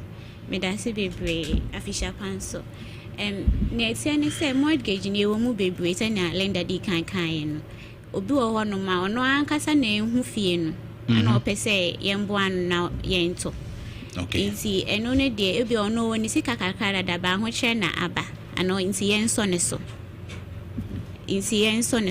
okay ana obi nso ho no especially omo wa manane no oni ha ana ene no onim connection ni ne mane ma de scan ma obi se ni be ba na wa ye ni say basa nti eno sa no de is easy over say First National Bank www.firstnationalbank.com.gh information ni na so who sa na Uma yemwa somebody like myself or Linda, we will get in touch. You don't have to even come. Nina and no communication na easy. Nina ye social media na say bia email, WhatsApp. So my young baby a open. Ebia yemfa ne se kumase ya o. So bia me pay efie bi wa hojo. Me pay bia 3 bedrooms. Me pese me spendi bebre. So na yemfa ne se 500,000. Me nya bibisa me pay. Ye be boa ma wetimi enye bi. Wow. Ebia 500,000 on so ebia so via me pay 500,000 but misika ankasa metimi aboabo anu na ye 100,000 Mr. Mukabangi ne nso meso se na Linda kan enhihye ye wo ho de ye be hwe wo income obosumi aketua no se na ye be ya wo nchiu bebre bosumi aketua fo nko a ana se ye mame mo mudi dwa nyina nsi de hia ne se obeba wo de hia ne se obeba kra wonya ba ye hyehyɛ ye nya wan kasa wo kasa ma ne beboa eno nsi na ye fa ye consultant no nya ye ni wudi nkoma nya ye hwa e beboa wa ye ma wa ho beto eno na ye thank you very much Sylvia no na bra but once we dey na media we Ephraim Davis Amankwa also ye me external sales consultant okay ti we dey abontin ko na edi yes right na yenhwe ye bekwa abontin ye kwadum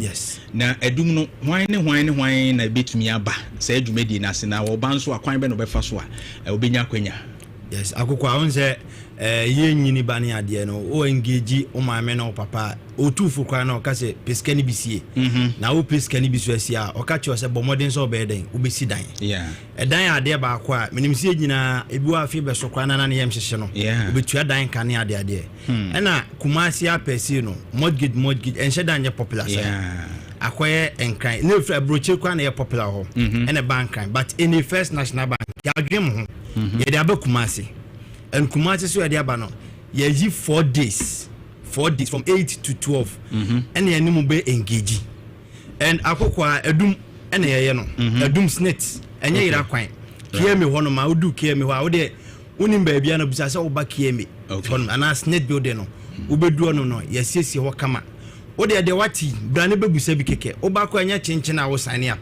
brane bebusa de wo ebi ho ena wo sonsoma be pie akokwa mpato ati ase eni se de menua ba ni menua mbema de requirement na to no wa wo ye adwubosum ye adwuma wa wo nya bosum te se wo de bra wati wo de bra ho no nyame ya adoma 8th of December no ne bebusam ne ma wonkyiremu kama and akokwa o pay the best offer ewo Ghana hase ne a First National Bank enti se untimi mba so a online hono firstnationalbankghana.com okwo no ma ubetime nya bibia de free no enti aba se ye besoma santeman na yama asanteman omora ho se omuntimi nsidan omomu ne nida so se omuntimi nya sika botene because ne akokwa ya ji se unya sika no be 5 billion 10 billion no sidan but enei with First National Bank no nkakanka ka be so nsa na yaboa mo etime sifie nti ubeti woni no no wetima sifie abra wa ambre ho wow that's the word ubesi fie abra ombre ho wo bisu na woton a ene bo na mede man bia behim odne de atoso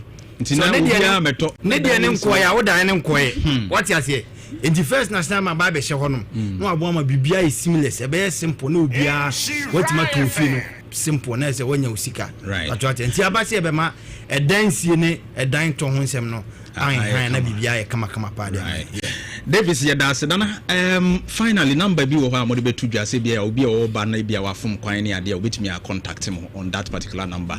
I think say Linda the member okay etino abusua First National Bank na wono mo dinings ase ho nsem kwan abefa so abenya ahomre so kra ahomre Linda so contacts na famaye Simpasho on the 8th no so ba obetimi afre 0551 21 16 24 0551 21 16 24 right you better mo asipi Nana Linda Sylvia and of course Davis Nyamensham bebre First National Bank and o munkodi djuma na bibia enkonkan happy Farmers Day once again.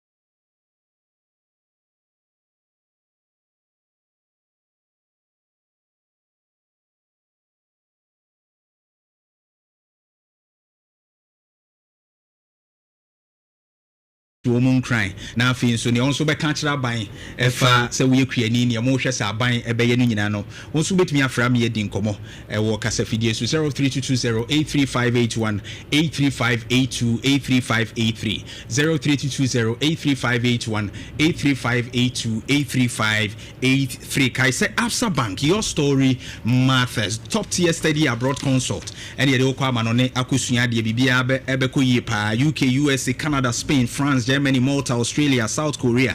Ni nyina ye do be ko SAT ni GRE so hwe ni nyina so ye kire. Ya sha se da identify ho rem. Na wutwa pe amanone ni dia ye simple kra. Scholarship opportunities wo ha.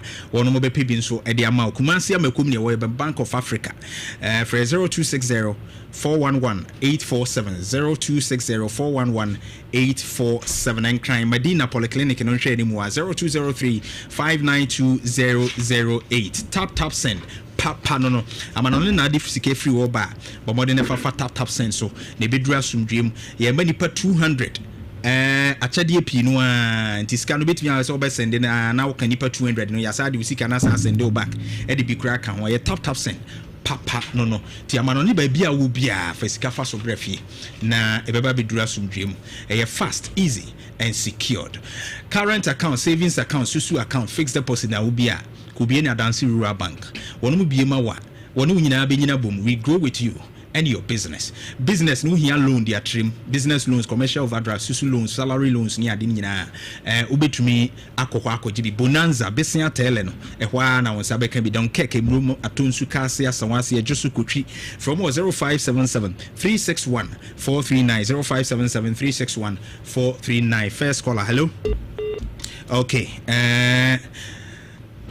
Hello. Hello, good morning. Good morning, Minia. Udin the Overy. Within the Mohammed, the Catholic and Jeffrey. Let me put Kwenny. Okay. Man, so manage your home. Now, let me say, I find it. One fat and I'm being welcome.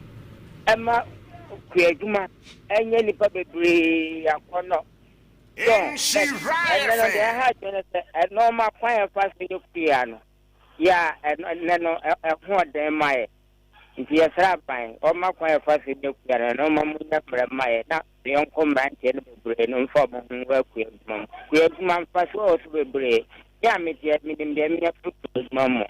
That me, I'm tired, my as I hope we are. You haven't come. On council, yeah, that's CP. Hello. Hello. Mini Abeni. Uli akwa koswa dunem gasa free party jazo. All right. Where ku yentie we? Lo pe ma me chapa na ya mu abaso. Ya gati ya ko kontra. Ami. Be bia na ko ja to bia so ma me chia no. Ojo so. Na kwa we dey mesra wa se MPP cham first vice chairman Swami. Chama party ko so ni ma me da former yan fortuna. Then ya yelu asante be kwai. The shadow of force en ko ne ko tele bia ya kama. Akwa Ghana ha kwai fa so yekuya na. Who said the politics in our mama at the end? You to me, you said a bayam no million, you bring us on pass. Where, one abu. Say, MPP at time, and you catch you to a Buddha. You bet him the Ayakuya. Said a bayam pebbling, the bet me Ayakuya, and Yadua and in toast, and in Kuman in our pebble and one year, you bet me. As well as I said, damn you to 2 years, and what much say. If they say 4 men, the Yadra, no million, and Yason pass. But I said, as a man, a politician, and central for my son boy, and not baby at the end of Timothy, and more money who may be a corner. Young lady, and one way we are politicians, majority, a politician for the two Muka. It's a Babiano Quandan for Timinka. It's one that a Sabula Lake here to do. Not Pebre, a dear Kuyano. Sabula and what we say. But not for no, yes, was a Pebrano. Yet to me, and yes, Adamno. Every year for Mamma and Mummy Yaso Paso. As Bakina quiet as a brother, so bien ho. But what me I dama, or Mutim Yakuya, and my pebbling no Munyaso Paso. We had the Leko to Tiano, and Paso Bay and Abaso Munu. But Cano, and your Biesica, a Bosania Quadia, Mumia Lucia.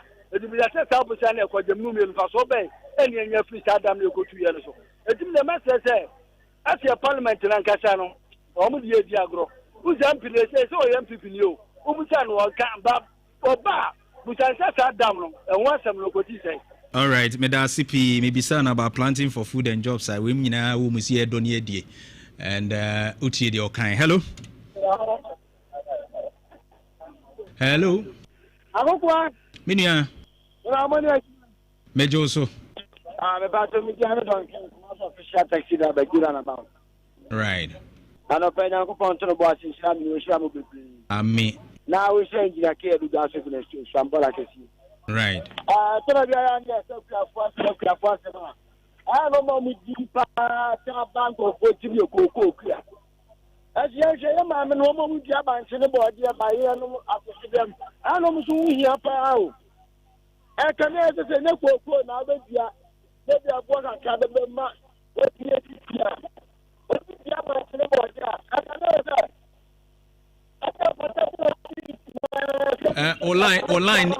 online nimu ase kakra okay mame fa next call line nimu nye. Hello. Hey, akokwa minia pakutinye Aisabu Sumope, so I thank you. I thank you too, Patrick. That's now, near me, Jantuah. Ojina home kakra. Mate, Nano, Metin, maybe two from him. And then, Yankupon to one conquer. Omla may a sent Regumano, and then Yamano. And we send Paka, Winima, a Yensem Paka Park, and see a pa. ɛte sɛ de obi atwe bible mu preach saa na ne deɛ ne teɛ nti so wogyae asotwe bɛba no so ɔno ani ma me nkɔma sɛm so na mo ka asɛm bi ɛfa no ɛtese no ho post na yɛbɛpost wɔ mo ɔmo so wɔ mo nkɔ ɛyɛ doctors no say about base 50 say 5,000 for monko akwa me no nyina beka no kore na yedi no kore a me wa Asante region na me se aha na me tue na me bibia wo edusi epostumia bosi yedi nyakoto bi a anamem ebi a obo se sahi ebi a me man anasa me kuro no me hene ene me mpanimfo abɔ ho ban a ɛbutuasɛm ɛne nipakum awudisɛm akɔnɔsɛm ɛne mimi mantam anaasɛ ne kuro so na baabi a yɛkum nipa yɛpira nipa yɛse yɛmfa me nkɔ hɔ ɛgye ntia ɔno te region hɔ no wɔso wɔ mpɛ ada na ɛsɛ sɛ mimi na me a mimi te region wɔ se yɛde me korɔ ɛno ne ade a ɛpa adwen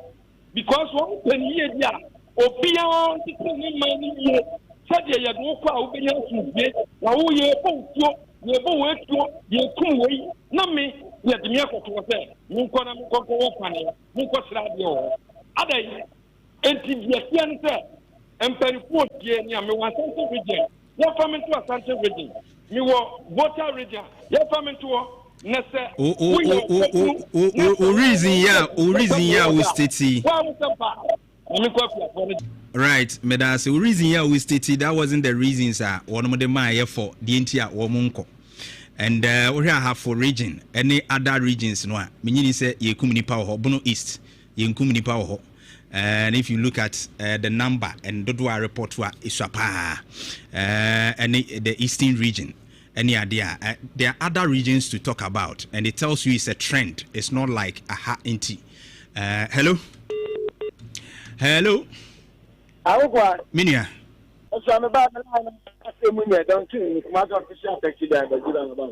Okay. Na me ka say. Ene go maybe obetumi asifia. Obi odo banke, board there bayire atosode no. Je unta so mu sifie. Okay. Akobasa about the YouTube na wan ya kan ya na na we no. No share se wan tia tabi wan tia ba mabla bia. Enkara kuma se o go ekua. Eti de make kan mesra ban no. Maybe asie nkitikiti bu go do betumi asie. Maybe ekua ni dia na wa so system farm ya na na juma no kwan kan aka na obeti sene ka aka rifia. E ba se obi nyini go zo. O papa ye ekua. Ana otimi ni boss sene ka ya. Abeka no zo nsu ntipie. O ne ekua. Ya ba se aban ni ntipie ka ka no fan tike ekua fo no ma ye. Ebi no double mo mo. Medasi. Mensu medasi pi. Hello. Hello, Papa. Minia. Me mo chama fe. Me Josu. Awo fa ni o. Hey, nana boama. Nana pomwe. Nyame aduma kokwa. Da yehu ase. Nyame mo ahode. Ami. Be sempa bo akese no. Ami. Yuji o achi anma me. Ojoso. Me yuji ka sembi na akoma so pani bi so akoma so pa. Ye na ukwomo aye for farmers day bi na mama na list o take care. Okay. Yuji ka sembi o say ka ebeya yemma sene yenya drip machines e di ya kwan no. But this is ya kenya tractor bi mfama wo mo. Na ka di panel fa kwe na ka dia high no. Na this so nya agf no. O kan no abranti na dum go pa o na say that's insurance for you. Bibi be ka bia ya dia for so you do what so na kan no. Ato him po bia ko aso na kakra me susu ni. Carrots ye the powder enye ya na. Okay. Sebeye ye dia ye sremponin fo no. Ko mo woni nkoso na ka ye mie Carrots factory e o mi kroma Santimampon. Was send ye bribi atwam na mabunu do mo wura Carrots dia mu no. They say na e kofom. Enti omo hwe me yenyi bibi e bebo mo no mo so ya mo musika ahwo mo dwumadie ma ye nkoso. Ma me nche na na osu seche Mampon tunso butoku contain or papa ye ku adwuma pa di. Message say he mo no so abaso ai. Right. Me dey me do am sisi me ya. Me da se nana. Hello. Yes sir. Mini abeni. Agogwa. Bra. Bagode. Dom. Afiti apaso. Afin kometo yen. We dey wa ba party wa di na okay. Coach Ukrasa, I go to attend to get na pe. Me chair regional minister ni Kemi boss. Agogwa. Minia. Pati papa oje Jantuah aye bi president. Ni sabna kan no, ye ko adwum ne sela ye nyin tumwai. Enti tebia live no kwadia ye be cha jama no. So oje radio kuma ni de. Ka jange ye kam na babu bo bi wo bia ne be sa china be mtina fam. So papa be yuma. Enti se ko li fidi ye be cha jama no. So oje juma ne de. And the area is Jabano because they didn't know any around the Freddy and Granted Boa. Yeah, OTU cry. That's a make is there. And the book of Guanabazo, I'm going to Yuma, in your BDA, Ukumas in your BD. Now, Abano, Yagrano, Kamekwa, ever for John Money Mama. If you need the other corner, I don't know Quafa, Abama Kuyaman, so I have I go to my room here. On starting to talk machines and what I get. That I need to many yano. Uncle what to talk. Hello. I go to talk machines. Me I say, why to work a Kurumana? Yesica, I don't any bottom. Papa Bravo to Najan.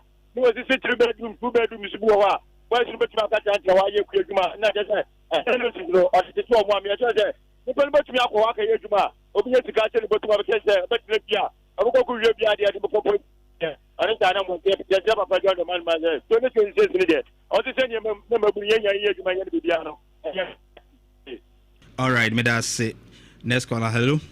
Oh, Mini Abeni. Marciano Pay. Major Su. They are black, Tafuni in our black, a great junction, and I may do a do. Right, Brat, I didn't catch you for.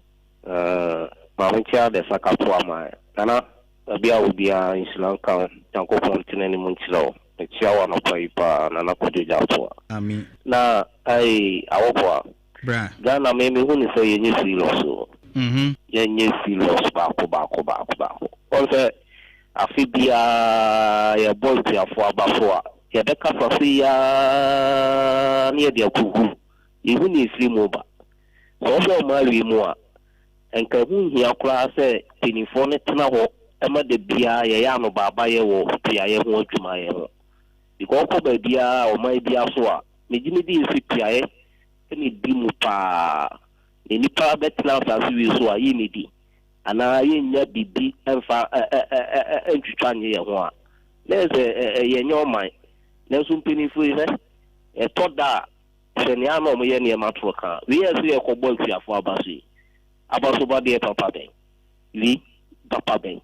Penny for the 2 office, and Sunday. And yama panwa sabe maomo no more ini anu mo kutosi temu bleno ya komo mo fivalo ne warranty boot ena kutukuru na wi na papa bebe ni paneni ade ananeni ablese obebo no ho mode abe ikua timi de Ghana mpini for me toda na mi enu mo prese omunim pa se nkomo de mo abo tiafo a enka ni mo be koyi eduane wo ma wiemu yebetimi adibia kwa ma na ne niema bibli so ya niema troka fa so be ni nya film timi de Ghana penifo no omonye o madwene yi etoda agro wo mani so that's it menso me da say hello next caller.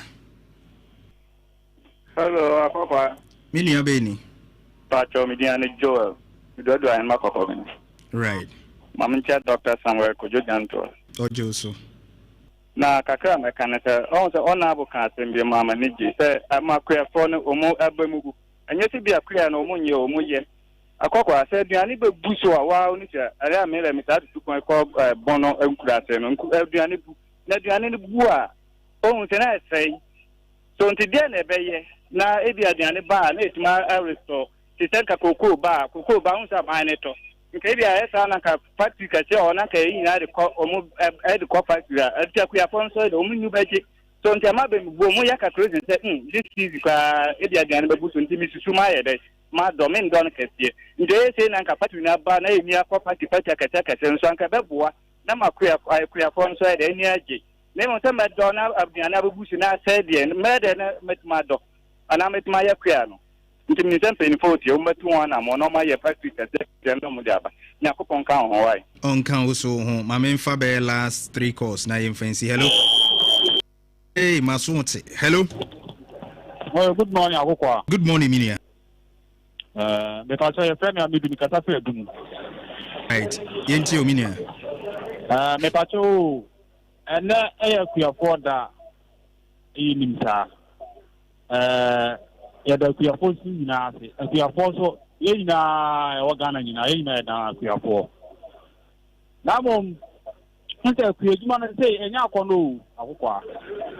Enya kono kra say mabunu na eba no bie nu opese oyede oye kuyejuma. I am the pastor on honorable Kasa, honorable Caso, you create me. Nanka Paso Biza honorable say, or Kaza, or any papa Atia, and also Atia, and to honor a babane or person who be here. Now, Comboni be Nanka Yazana for you, I am fine train, say, that honorable ba, I saw a TV of Abe, yeah. So, Babu Bien or Pity as a seat. My member is here, Madasi. Bachu, Beda CP Yamin Shao. Next caller. Hello. Hello, that's how we will meet my papa. Major also. What's the answer? Will be a bar, no blame, about that. Will be a bar, no blame, about that. And I football and they are obeying on you to say a boy or man. I mean, I MP and the friend of okay. So, who you say? Kuyaye eyeno ene kiti woni ho atimu ene kuyaye so e ka so no ni kan kontinye ba ni mani ba wo ni na wo pe ama no so Argentina dili dia am won ni asanchire bi no na enie ma ye komo e bo ye ni nyina ye ntimi amwa nan koso so na mu obi ba ni ebi sa de no e di nti ye nyai e bo ye wedasi Mensumida CP, last caller, hello.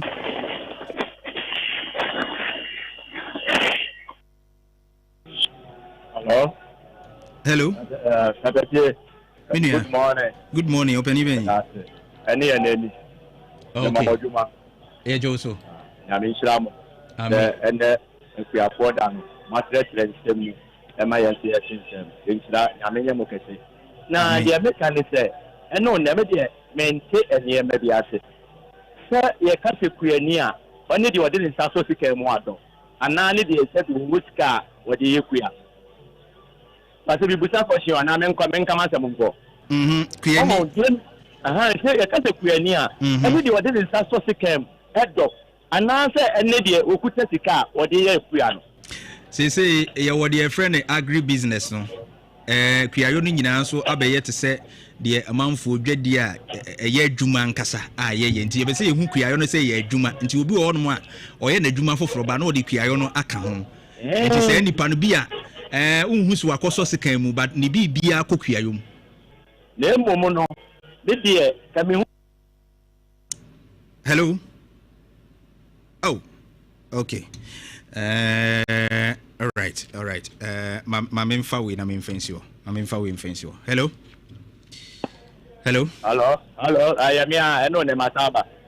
Oh, the American say the water painting quabble and a queer moved on. Okay. Mum say your friends who you queer need. Okay. Online. The Okutafekano, Unyaki, not why a proper. Okay. Canino. I need to be a wadi no. One money after the queer need, near Tamaja Padia, near Sadi Amano. Intimidate, a best Munkuna dia. You are Shekulana see a ward or no war, but I will see our walk, a mobile bono and put the tenua, what here has you know. Only I see a fair queer need, then you put a sticker. You put a sticker there, or Nimbre, or Nimkia. It's the idea we answer them. Award no my dear what put us here or check Kuma war or any friend we knew. Then put them sick and I say, na Mencraya, near Queenie. When you queer Hoshe, as the other one said, one day award, what one you queenie. Young Queenie, no my dear, put us a kind, war when you have pie, when you cramp pie, you wouldn't say, where I can take so, or any say, Queenie. The Nya said the Pia Sicaponoana, a G award, the Yenny. I want to say, Shekulana, the Nasa Poplar, the one people, I have to check. I beg. That's it. Men so me that say you've made your point. Insure 104.5 M for Fred Median in fancy but I say cowbell premium cowbell vita rich and one and I say udi sanse and you know woman bua we pa cowbell our creamy goodness I say ISOC mining and engineering training school welding and fabrication occupational health and safety dump truck forklift reloader roller backhoe grader bulldozer excavator ni na etwi no ISOC mining and engineering training school mo na be bua pa o ma equipment safety certificate Mindcom certificate na fe osanso ma testimony ahodo MVTI certificate ade fa ba bia na ye watum 3 months theory ni practicals no wawie oboase zongo high sense dino echipe enomo 0539 732 766 0539 732 766 Star Assurance about 40 reasons to smile. The woman say Star Assurance say wonu mu di dwuma a chesensi echiba na odu hu wuramu a wono mo edi mfinhia aduanan a wo mo ko mani mo cha de pi abosu miense bia wo mo cha de December wo be cha de na de edem kura ne se Dubai ene wo de be kwa akwaji wani ama bibia konkan pa ntino fa ho hwem na Star Assurance obo wo chidom no na osansu nyamu acha de pi ko customer.starassurance.com customer.starassurance.com now be who bibia na for 0302 751 333 0302 751 333 Star Assurance your solid partner na wo mama bibia entumi entoto ye fama opa akuafo mo wo mo ya de papa